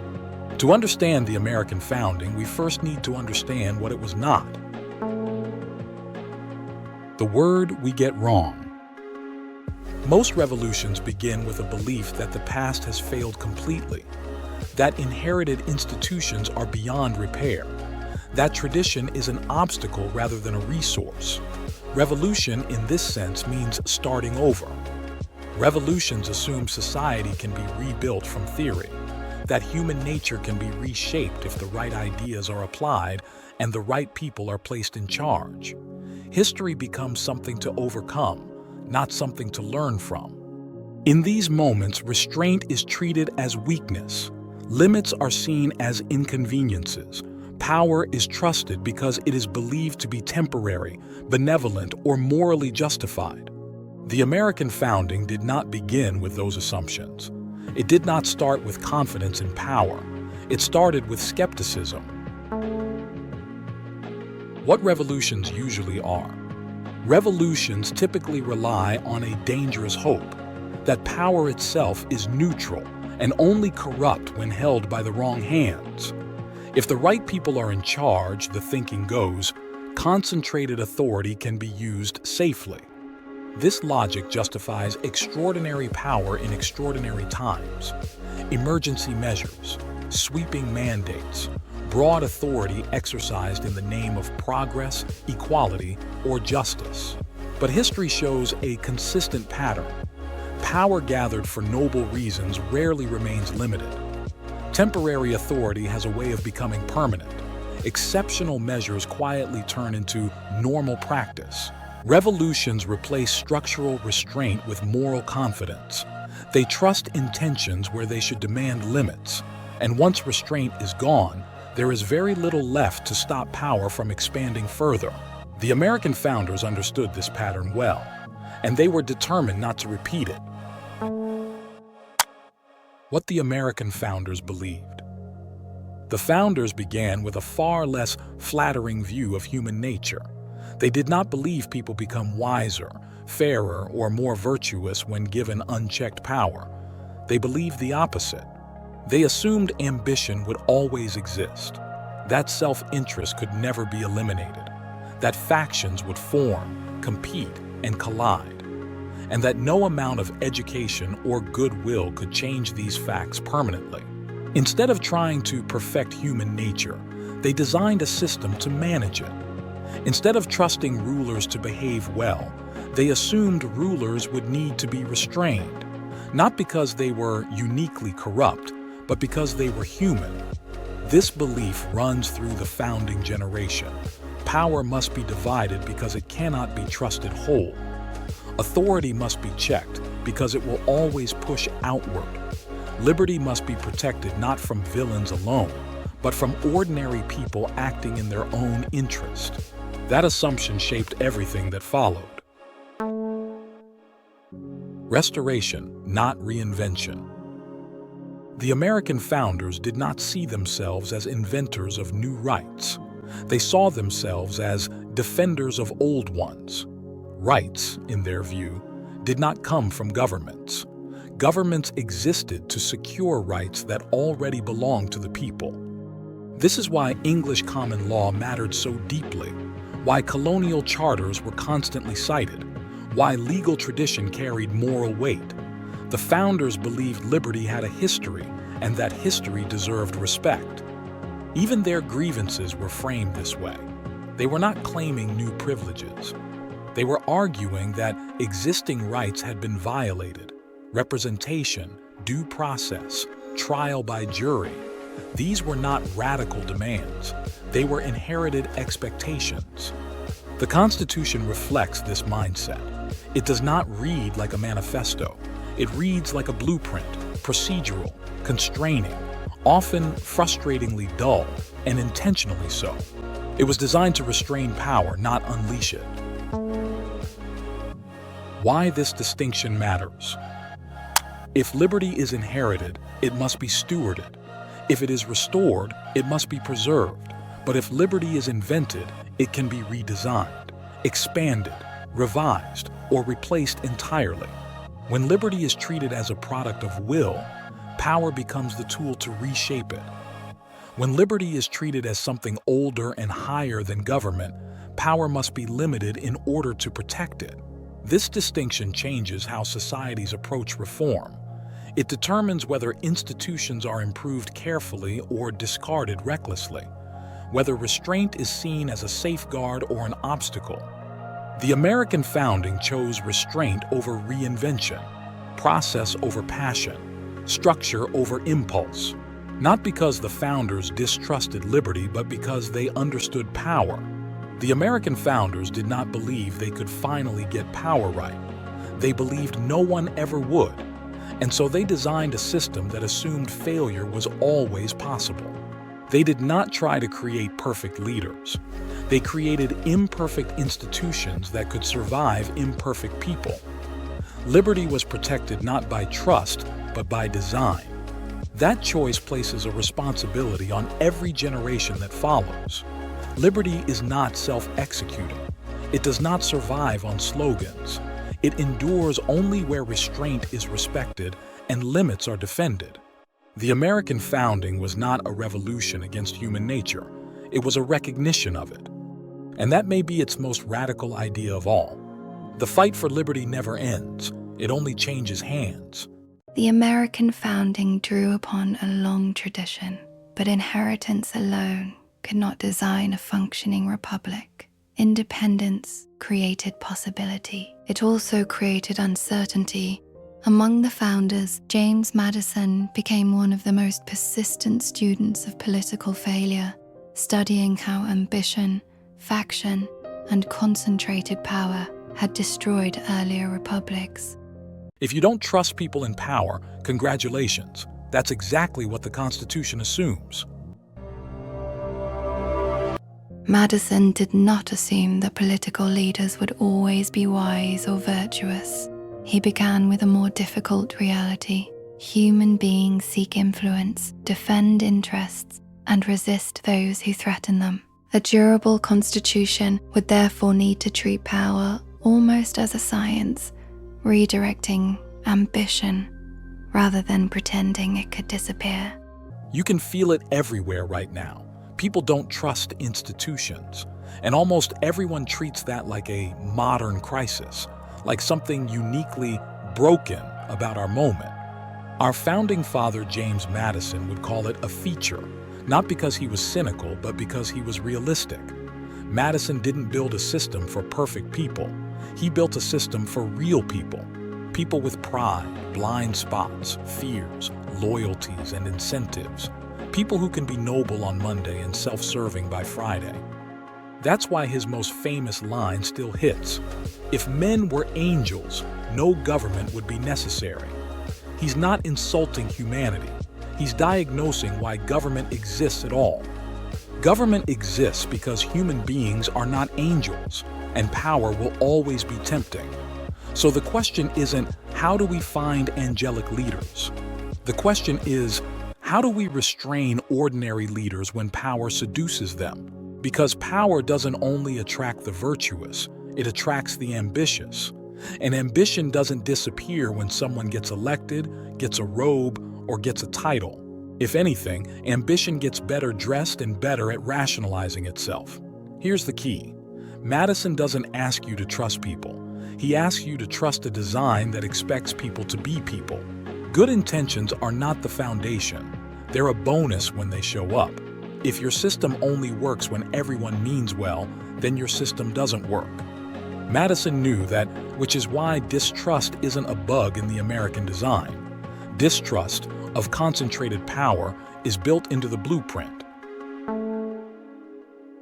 Montesquieu's map, Madison's engine. Madison didn't invent this idea in a vacuum. He's building directly on Charles-Louis de Montesquieu. Montesquieu looked at history and saw a pattern. When power concentrates, liberty collapses. Not sometimes, not hypothetically, predictably. So Montesquieu argued for separated powers, different branches, different functions, different incentives, not to make government efficient, but to make tyranny difficult. Madison takes that architecture and turns it into a working machine. Montesquieu drew the map. Madison built the engine. Because separation of powers isn't just a diagram, it's a tension system. A set of competing centers of authority where no one gets to be judge, jury, and executioner. That's why the Constitution doesn't aim for smooth government. Smooth government is easy to hijack.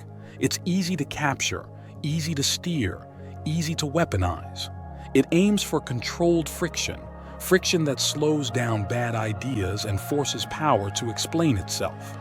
Friction that makes decisions cost something, so they aren't made casually. This is where people get the founders wrong. They weren't naive romantics. They were students of history. They had seen what happens when leaders claim necessity, virtue, urgency, or destiny. They had seen what happens when officials say, "Trust us," and then rewrite the rules in the name of the greater good. Montesquieu warned against concentrated power. Madison operationalized the warning. And the mechanism he chose was not better people, but better restraint.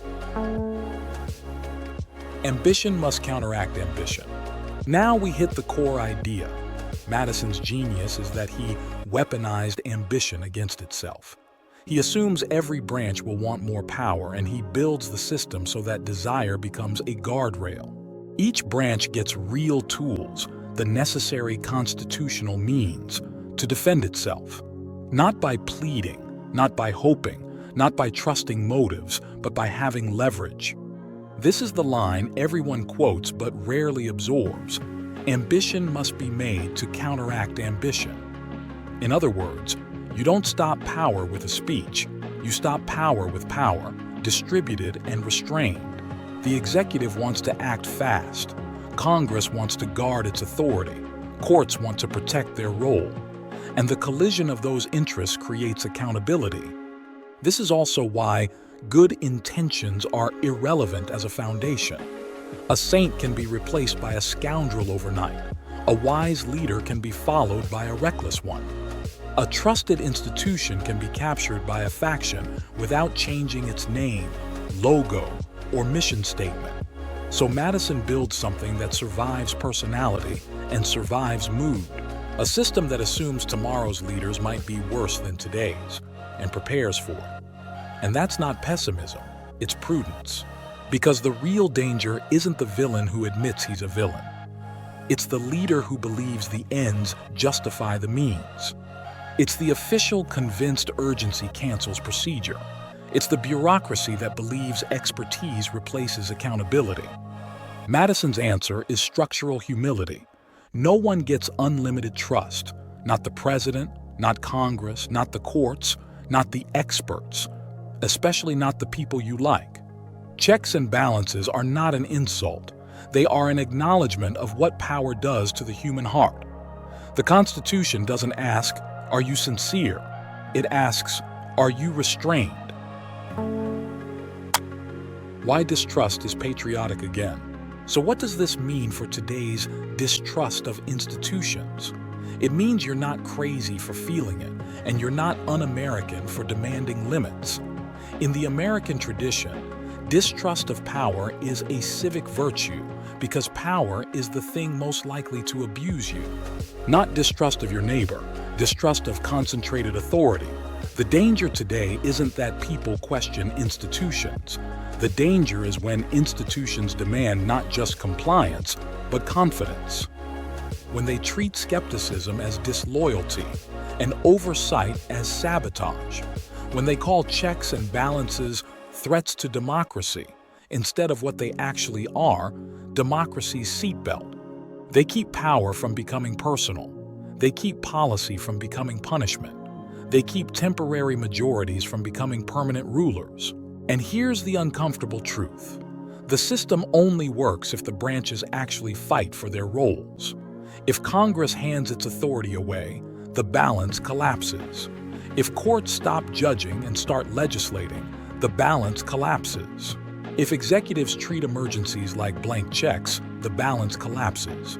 And if citizens demand results but despise process, the balance collapses. Because process is the guardrail. Due process is slower than a slogan, and restraint is less exciting than revenge. But liberty is protected by limits, not vibes. So the takeaway isn't burn it all down. The takeaway is restore the design. Demand transparency, demand boundaries, demand that ambition stays trapped inside guardrails. Because America was never built on the fantasy of angels. It was built on the science of power. And the science says, if you want freedom to survive imperfect people, keep power divided, accountable, and restrained. Because the fight for liberty never ends, it only changes hands. The principles were thoughtful. The first national system was not. Under the Articles of Confederation, the states remained loosely connected, while the central government lacked many of the powers needed to respond to debt, unrest, foreign pressure, and conflict among the states. The American experiment came far closer to failure than later memory often suggests. The American experiment almost didn't happen. Right after independence, the country was broke, divided, and spiraling into chaos. And the founders wrote a blunt how-to manual to keep America from tearing itself apart, the Federalist Papers. The hangover. After the founding. Most people remember the founding as a clean origin story, brilliant documents, heroic speeches, and a nation that became America. But the years right after the Declaration and the war were not clean. They were tense, uncertain, and closer to failure than we like to admit. In the last episode, we talked about how the founding was rooted in inherited English rights and ordered liberty, not a total reset of society. That matters here, because after the war, Americans weren't trying to invent humanity from scratch. They were trying to keep a fragile experiment from collapsing. The United States in the 1780s wasn't a confident empire. It was a stressed coalition of states with competing interests and a lot of unresolved fear. The big question wasn't, can we declare liberty? The question was, can we govern ourselves without destroying it? To understand the Federalist Papers, don't start with political theory. Start with what life felt like for ordinary people.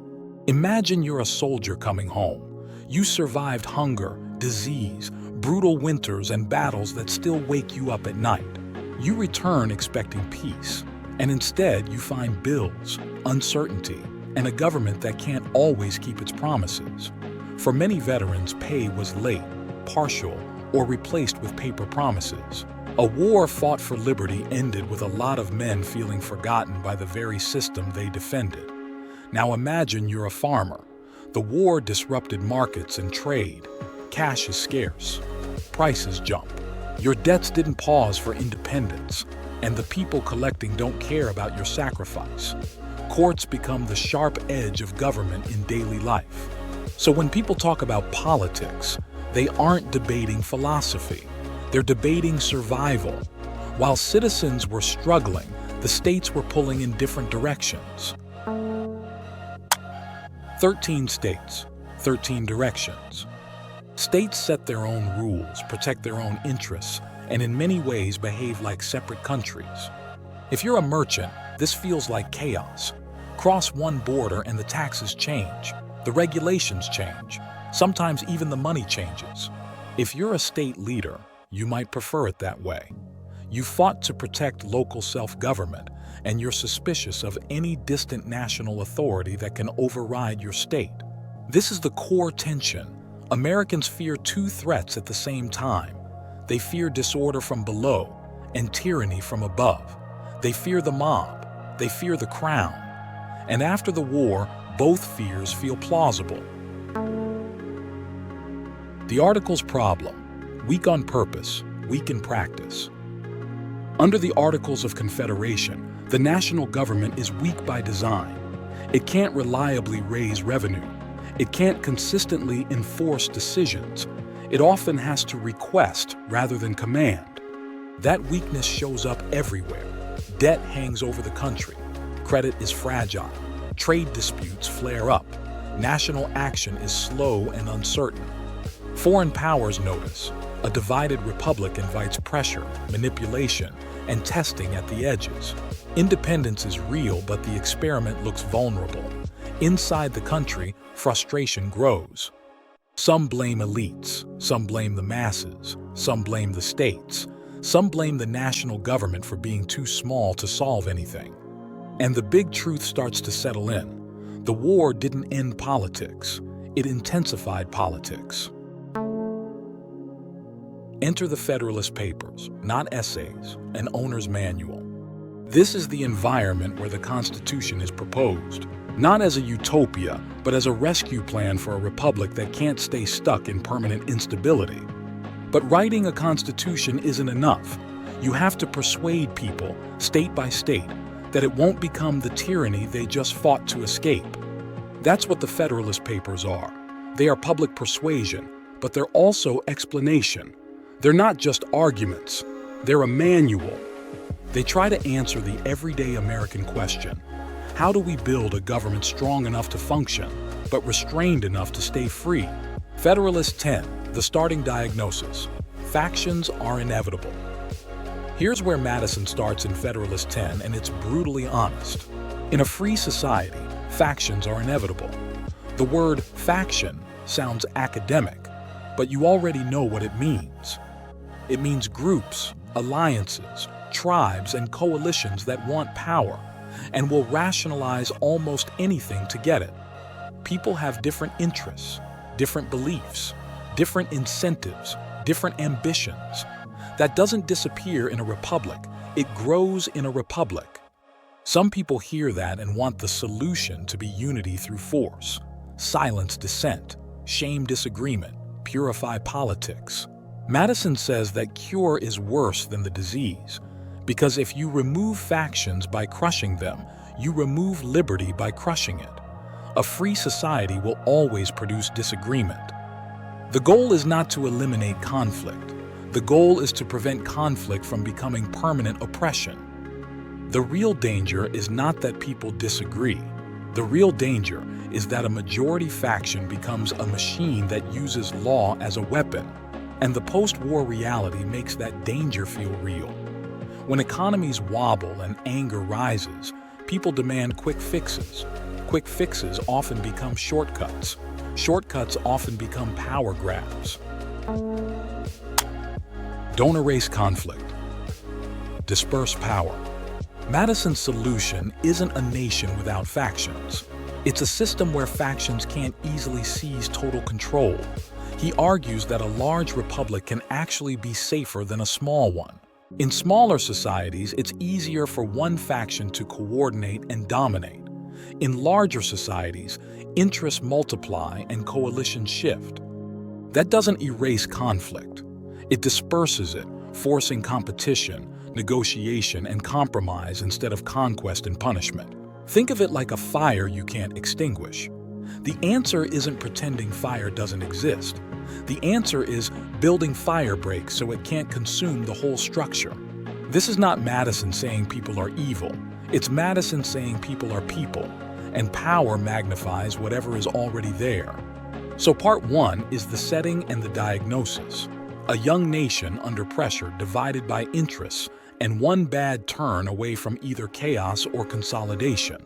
Federalist 10 is where the manual begins. Conflict is permanent. Factions are inevitable. So the system must be designed to prevent domination. In part 2, we'll move from the diagnosis to the engine. Federalist 51 explains the restraints, how ambition collides with ambition to stop power from consolidating. And Federalist 78 explains why the courts were meant to apply judgment, not impose will. Because the moment any branch starts treating limits as optional, the experiment doesn't just weaken, it flips. The founders didn't assume harmony. They assumed conflict and designed for it. The question was never, how do we end disagreement? The question was, how do we keep disagreement from ending the republic? For the fight for liberty never ends. It only changes hands. The failures of the Confederation forced Americans to confront an old problem in a new form. Liberty allowed people to organize around their interests, but those interests could harden into factions. How could a republic protect political freedom without allowing one powerful group to dominate everyone else? Madison's answer was not to eliminate faction. That would require eliminating liberty itself. Instead, he imagined a large republic in which many interests would compete, combine, separate, and check one another. Yet the argument required a deeper look at representation, scale, and the architecture of the new constitutional system. If you want a government that still works when everyone's angry, you don't need better people. You need better brakes. Imagine it's 1788 and you're not a political theorist. You're a citizen trying to make it to next week. You hear the arguments everywhere, at the tavern, in churchyards, along the docks, in the market. A stronger national government will save us, as well as a stronger national government will enslave us. It doesn't feel like a debate club. It feels like a fight over whether your money will hold value, whether trade will survive, whether the states will keep turning on each other, and whether the country can respond to the next crisis without unraveling. Then you see a newspaper essay signed by Publius. It isn't a victory speech. It reads like a manual. The writers, Hamilton, Madison, and Jay, aren't promising a perfect government. They're saying the opposite.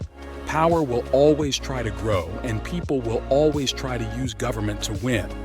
So the only safe plan is a government designed to resist itself. That's the Federalist pitch in plain terms. We're not asking you to trust rulers. We're offering you a system with brakes. And that's what makes the Federalist Papers so different. They're not a love letter to power. They're an attempt to build a machine that can handle permanent conflict without breaking the people living under it.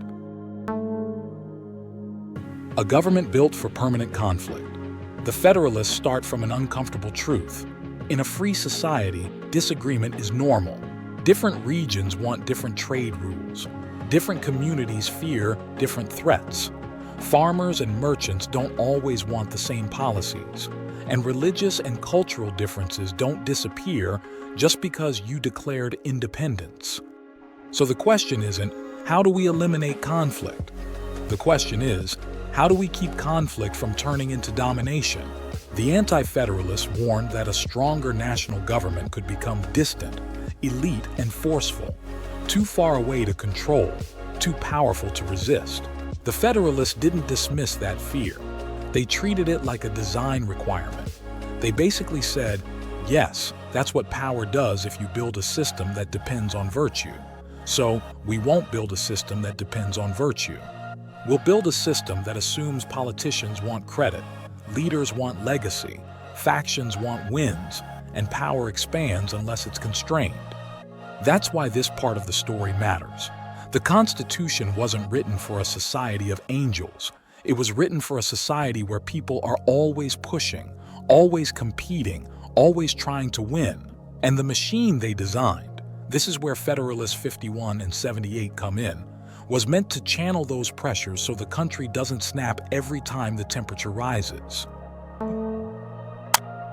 Federalist 51, the safety system. Think of Federalist 51 like a practical safety system, not theory, safety. If you're building a wagon that has to roll through storms, the question is not, will someone grab the reins? The question is, what happens when they do? Federalist 51 says, don't give one part of government the whole vehicle. Split power across branches, and then give each branch tools to resist the others. Not because you hate government, but because you understand incentives. This is where the Federalists get brutally realistic. Ambition is not going away. So you don't defeat ambition with speeches. You use ambition to fight ambition. One branch writes laws, but can't enforce them. One branch enforces laws, but can't rewrite them. One branch interprets laws, but can't command an army or control the budget. In other words, no one branch gets to run away with the car. And here's the what could go wrong next week version. What happens when a scary event hits and everyone demands immediate action? What happens when a popular leader claims the process is too slow? What happens when a faction insists the ends justify the means, just this once? Federalist 51 is designed for those moments. It slows decisions down when fear is trying to speed them up. It forces negotiation when outrage wants shortcuts. It makes it hard to turn a temporary panic into a permanent rule. The machine isn't trying to stop government from acting. It's trying to stop government from acting without resistance. Because resistance is the difference between law and command. Resistance is what makes persuasion necessary. Resistance is what keeps power from becoming effortless. And if power becomes effortless, it becomes endless. So Federalist 51 doesn't say, trust us. It says, distrust everyone equally and build that distrust into the structure. Federalist 78, the referee. Now the story shifts to the branch many citizens feared most, the judiciary. In 1788, judges sounded like distant elites, appointed, insulated, difficult to remove. People worried that courts would become unaccountable rulers in robes. Federalist 78 answers that fear with a surprising claim. The judiciary is the least dangerous branch. Not because judges are always wise, but because courts don't control money and they don't control armies. No purse, no sword, only judgment. A court can write an opinion, but it can't enforce that opinion by itself. Its real power is legitimacy, the public belief that the court is doing its job. And that means the system only works if judges act like judges, not lawmakers. A referee doesn't play the game. A referee enforces the rules of the game. If a court becomes a second legislature, it may get short-term wins, but it loses the one thing it can't survive without: legitimacy. And when legitimacy collapses, the country doesn't get clarity. It gets a fight over who has the right to rule at all. Federalist 78 is a warning and a safeguard at the same time. It's saying, yes, you should be cautious about judges. That's why the courts were designed with limited direct power. But it also says, courts must practice restraint, because the referee only matters if people believe the referee is neutral. In a society built for permanent conflict, the judiciary is supposed to be a stabilizer, not an engine of policy, not a political weapon, a stabilizer. And if the stabilizer becomes a weapon, it doesn't just fail, it destabilizes everything else. So here's what the Federalists were really offering in 1788. Not a promise of good rulers, a promise of restraints that still work when rulers are not good. They didn't assume conflict would end. They assumed conflict would be permanent. They didn't assume power would behave. They assumed power would push. So they built a machine meant to survive normal human nature: ambition, fear, rivalry, faction, pride, and the hunger for control. Federalist 51 gives you the brakes, checks, and balances that make it hard for any one part of government to dominate. Federalist 78 gives you the referee, a judiciary that has legitimacy, not force, and that only works when it practices restraint. And it all comes down to one idea that feels almost too honest to say out loud. The Constitution isn't asking you to trust power, it's asking you to distrust it on purpose, and then channel that distrust into structure. The question for every generation is whether we maintain that machine, or whether we try to bypass it the moment it slows us down. The fight for liberty never ends, it only changes hands. Taken together, the Constitution's parts formed more than a list of offices and procedures.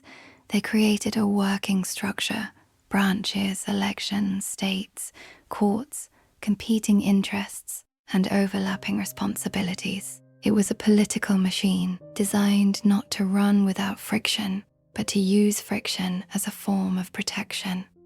But no machine of government could establish its own habits. The new Constitution still depended on the conduct of those who first held power. George Washington's greatest contribution may not have been the authority he exercised, but the authority he repeatedly chose to surrender. If the man who could have been king chose to walk away, what excuse do today's leaders have? Most revolutions end the same way. A hero wins the war, then keeps the power. Sometimes it's a crown, sometimes it's a lifetime presidency, sometimes it's just until things stabilize. But almost always, victory becomes permission, and the general becomes the government. America had a moment where that pattern could have repeated. The war was over, the celebrations were real, but the country was fragile. Money was scarce, trust was thin, and the new system was untested. People wanted safety more than theory, order more than arguments. That's why George Washington's greatest act isn't the one we picture in paintings. It isn't the dramatic crossing or the battlefield triumph.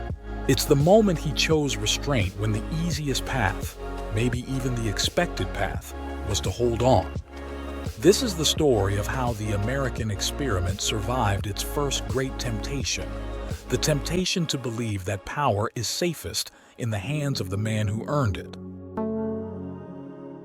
The temptation after victory. When the fighting stopped, Washington didn't step into peace, he stepped into uncertainty.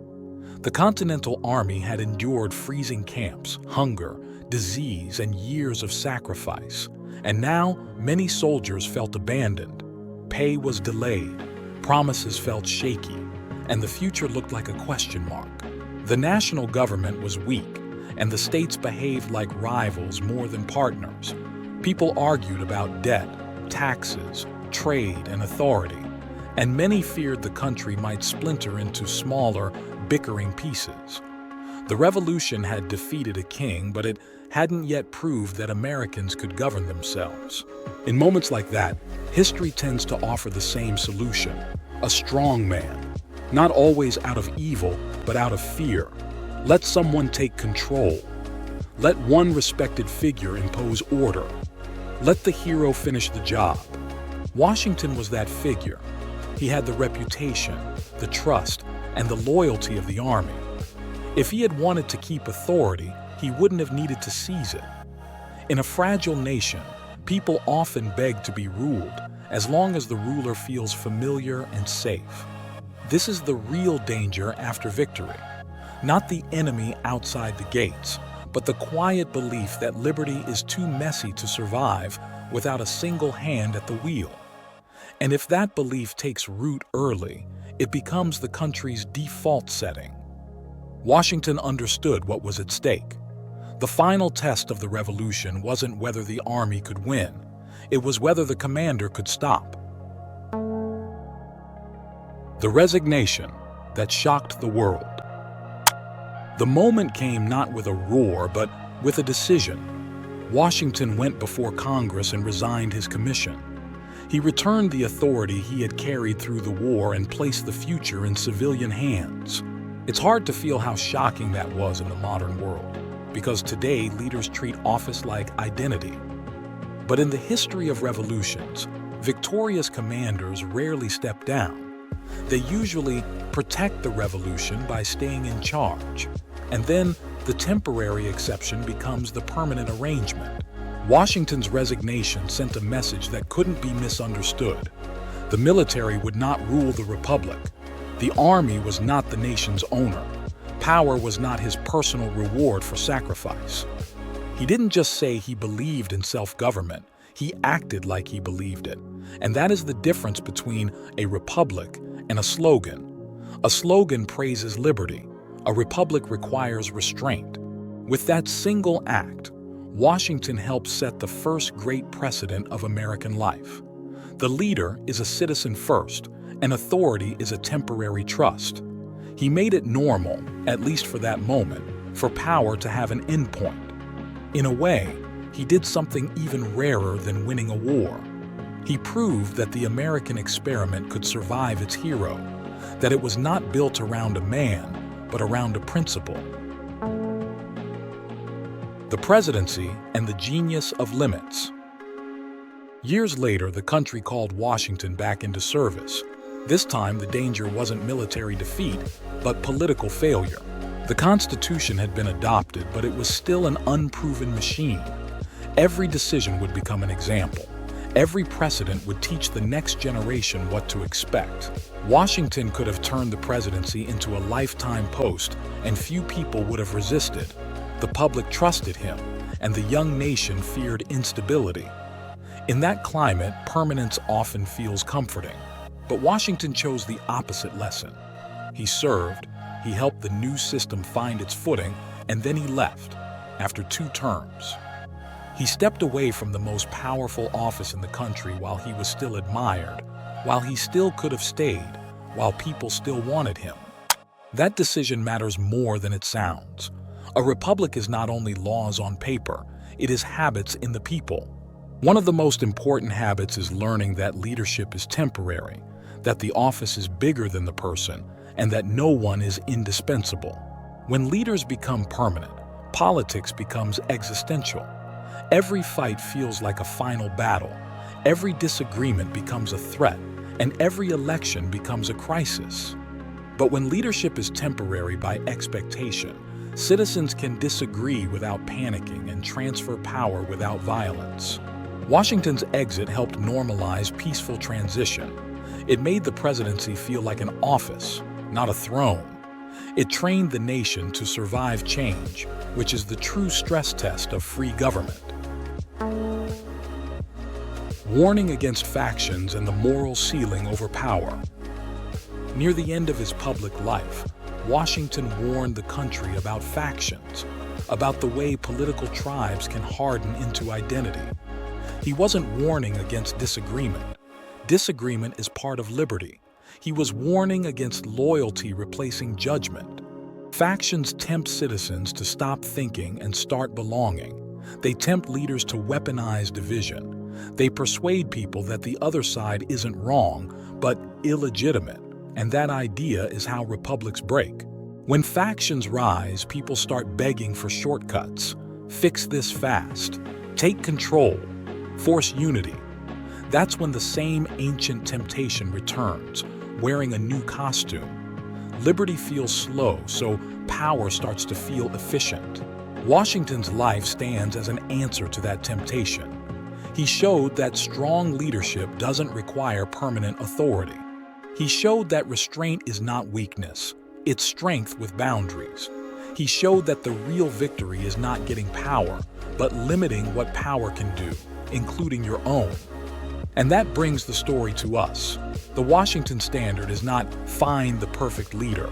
The standard is build a culture where leaders can leave, and a system where citizens don't panic when they do.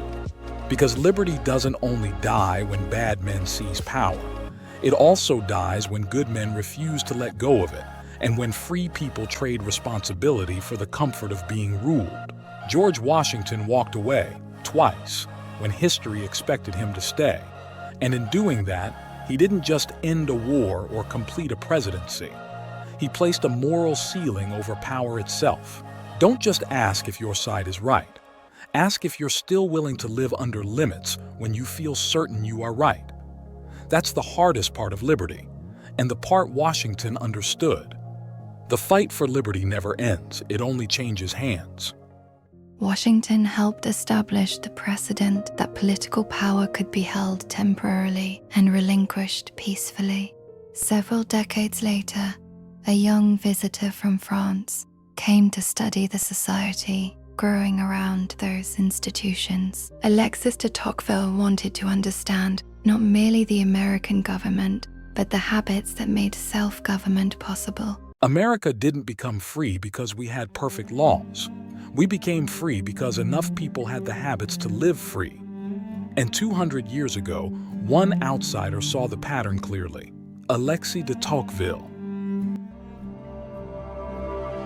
He explains why America worked, and he quietly warns how it can stop working. In the 1830s, Tocqueville came to America from France, where revolutions and political whiplash were part of the air people breathed. Officially, he was studying prisons, but really, he was studying a bigger question: what makes a free society stable? He arrived in a young country with endless motion: markets, newspapers, arguments, churches, and local meetings everywhere. His mystery was simple: how can a society be so equal, so energetic, so loud, and still hold together without collapsing into chaos or being swallowed by tyranny? Culture, not law. Tocqueville didn't begin with the Constitution. He began with people, how they lived, what they believed, and what they did without being forced. He saw that freedom is not just a structure of government, it's a pattern of life. The energy wasn't coming from centralized direction. It was coming from initiative, ordinary people taking responsibility. His big insight is timeless. The health of a free country depends more on culture than on law. Tocqueville used a word we don't use much anymore: mores. Moral habits, not manners. Mores are the instincts people carry, what they admire, what they're ashamed of, and what they consider off-limits. It's the training ground for self-control, doing what's right even when it costs you something. It's the quiet honor that makes trust possible, because trust is the hidden engine of a free society. And it's the moment you do the right thing when nobody's watching, because you believe the right thing matters. Tocqueville's warning is uncomfortable. You can copy America's documents and still fail, because the hardest thing to copy is the moral foundation underneath them. Free institutions don't sustain freedom by themselves. They need a people trained for freedom. That's the thesis he confirms. Liberty depends on character. If self-government disappears inside the soul, political self-government becomes theater.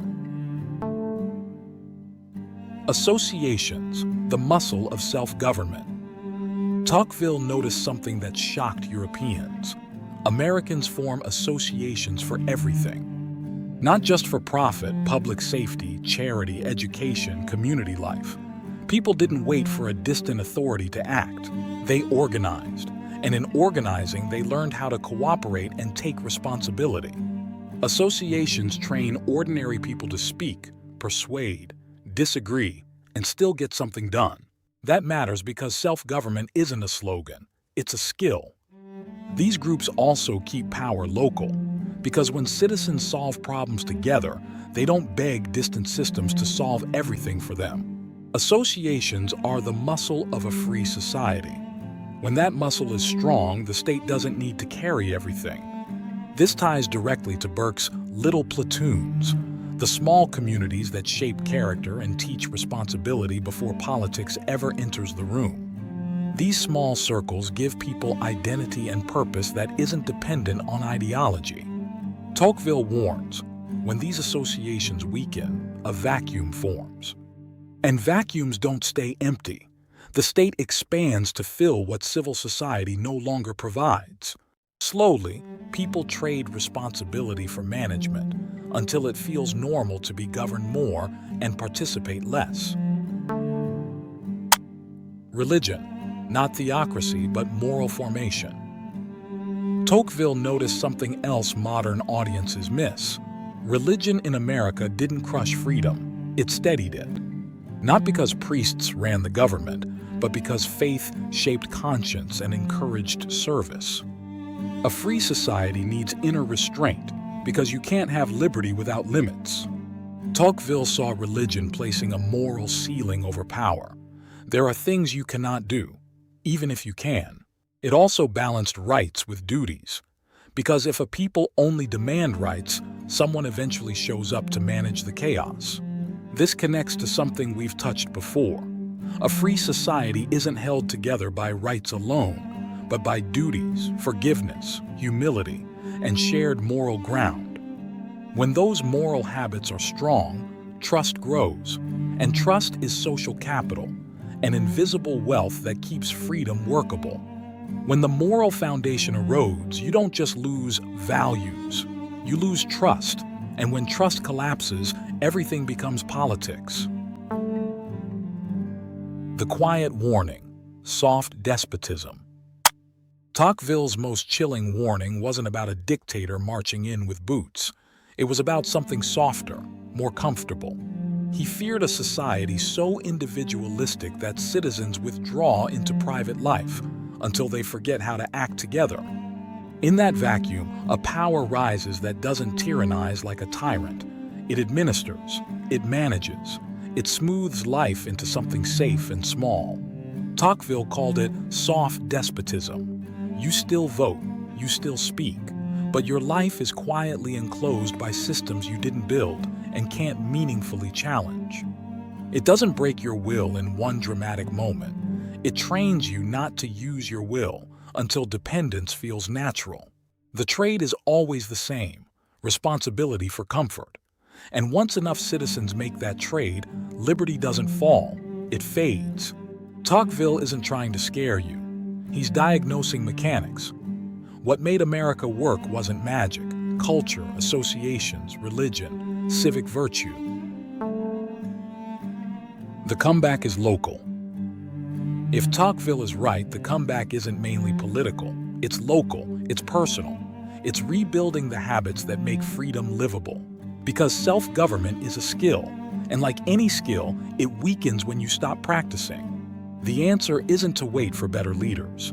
It's to become the kind of people and build the kind of communities that don't require constant management. America worked because our character carried our freedom. And if we want it to keep working, we have to carry it again.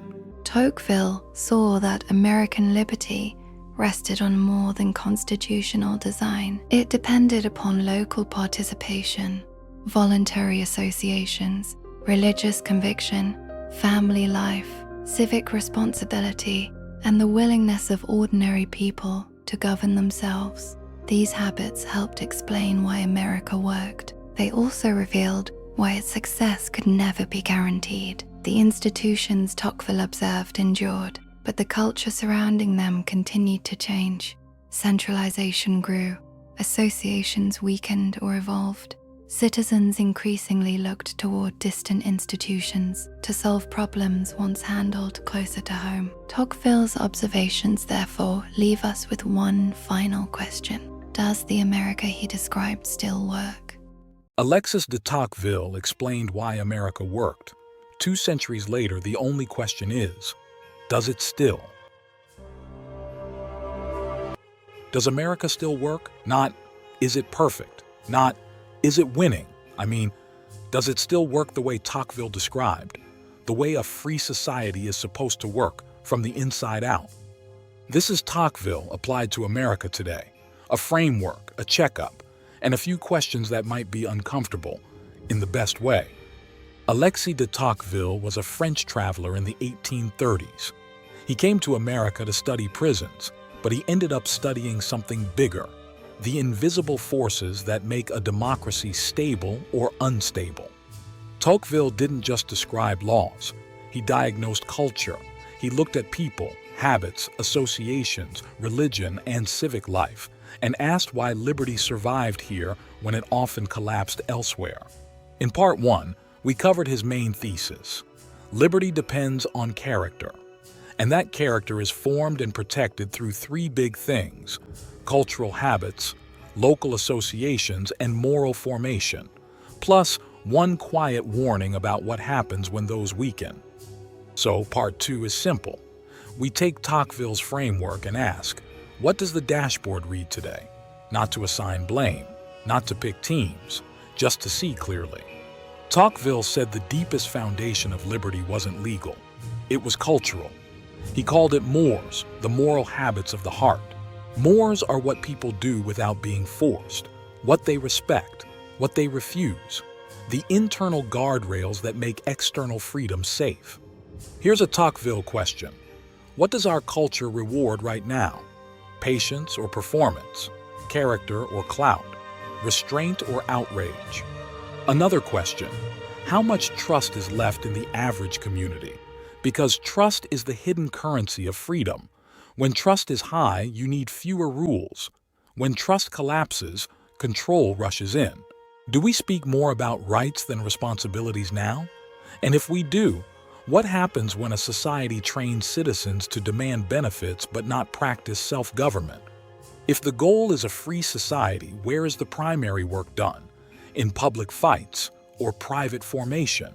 And are we investing in the places that build mature citizens? None of this is about being better than. Modern life is exhausting, but Tocqueville would still ask, are our habits training us for liberty or training us for dependency? Tocqueville's great American discovery was associations, ordinary people forming groups to solve problems locally. Associations teach the civic skills that freedom requires: cooperation, persuasion, compromise, leadership, and patience. Here's the question. If fewer people join real-world associations, what fills the gap? Do we replace local groups with online tribes? Online spaces can connect us, but do they train the same muscles? Do they reward problem-solving or performative outrage? Tocqueville would ask, can we still disagree without becoming enemies? And where do people learn that skill if not in local civic life? Are we becoming spectators of national drama instead of participants in local solutions? And if we outsource our civic muscle, what happens to self-government? Tocqueville warned that when civil society weakens, a vacuum forms, and vacuums don't stay empty. If fewer problems are solved locally, more problems are handed upward. And the higher you hand them, the more management you invite. Tocqueville didn't argue for theocracy. He argued that moral formation matters, because freedom requires restraint. He believed religion helped place a moral ceiling over power and over passion, teaching that there are lines you don't cross, even when you could. If religion declines in influence, what replaces it as the primary moral teacher? Schools, media, politics, entertainment, algorithms. And are those replacements forming mature citizens? Another question. When people lose shared moral grounding, do they start looking for meaning in politics? And if politics becomes ultimate, can a society still compromise? Whether someone is religious or not, Tocqueville would still ask, where are the institutions that form humility, duty, forgiveness, and service? Because those are the habits that keep liberty from becoming chaos. Moral formation builds trust, and trust reduces the need for coercion. If trust is falling, Tocqueville would ask, what happened to the engines that used to produce it? Tocqueville's most haunting prediction wasn't a dictator.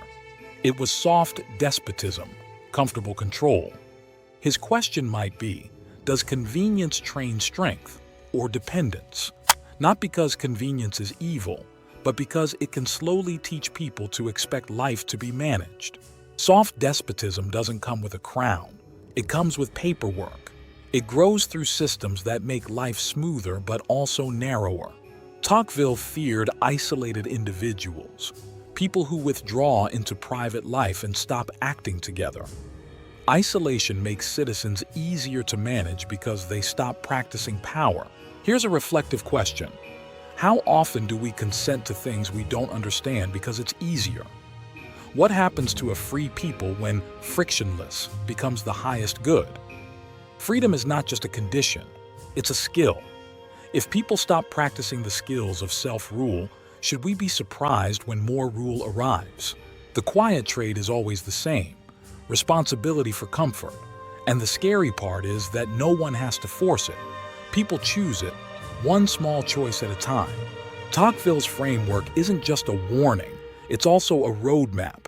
Because if the problem is cultural and local, the repair can be cultural and local too. If America works when people practice self-government, then the most hopeful question becomes, where can we start practicing again? First question, what do you belong to that's real and local? A place where you are needed, not just entertained. Second question, where do you serve with people who don't think exactly like you? Because service is one of the fastest ways to rebuild civic trust. Third, what habits are forming you right now? If freedom requires self-control, are your daily habits strengthening that or eroding it? Fourth, do you show up where decisions are made locally? Not to rage, not to perform, just to participate like a citizen. Fifth, who are you forming? Because Tocqueville would say the future of liberty isn't determined only by elections. It's shaped by the next generation's habits. If we're worried America feels harder to hold together, Tocqueville gives us 4 places to look: our moral habits, our local associations, our sources of formation, and the comfort-dependence trade. So, does America still work? Maybe the answer is not yes or no. Maybe the real question is, are we still doing the things that make it work? If Tocqueville is right, then the fate of liberty isn't only in Washington. It's in whether ordinary people still practice self-government where they live. For the fight for liberty never ends. It only changes hands. For more than 2,000 years, the story of Western liberty has never belonged to one philosopher, one country, or one moment. It has been a long conversation about conscience, virtue, law, rights, power, responsibility, and the difficult work of living together without surrendering the dignity of the individual. Each generation inherited answers it did not create and problems it could not avoid. Some preserved what came before, some challenged it, some combined old principles in new ways, and then they passed the unfinished work forward to people they would never meet. Tonight, you followed that conversation from ancient Athens to the continuing questions of modern America. You do not need to carry every name or argument with you. Let the details fade. Keep only the quiet reminder that freedom was built slowly, imperfectly, and across many lifetimes. The conversation will be waiting whenever you return. For now, allow the voices of the past to grow quiet. Let the day release its hold. Rest well, and good night.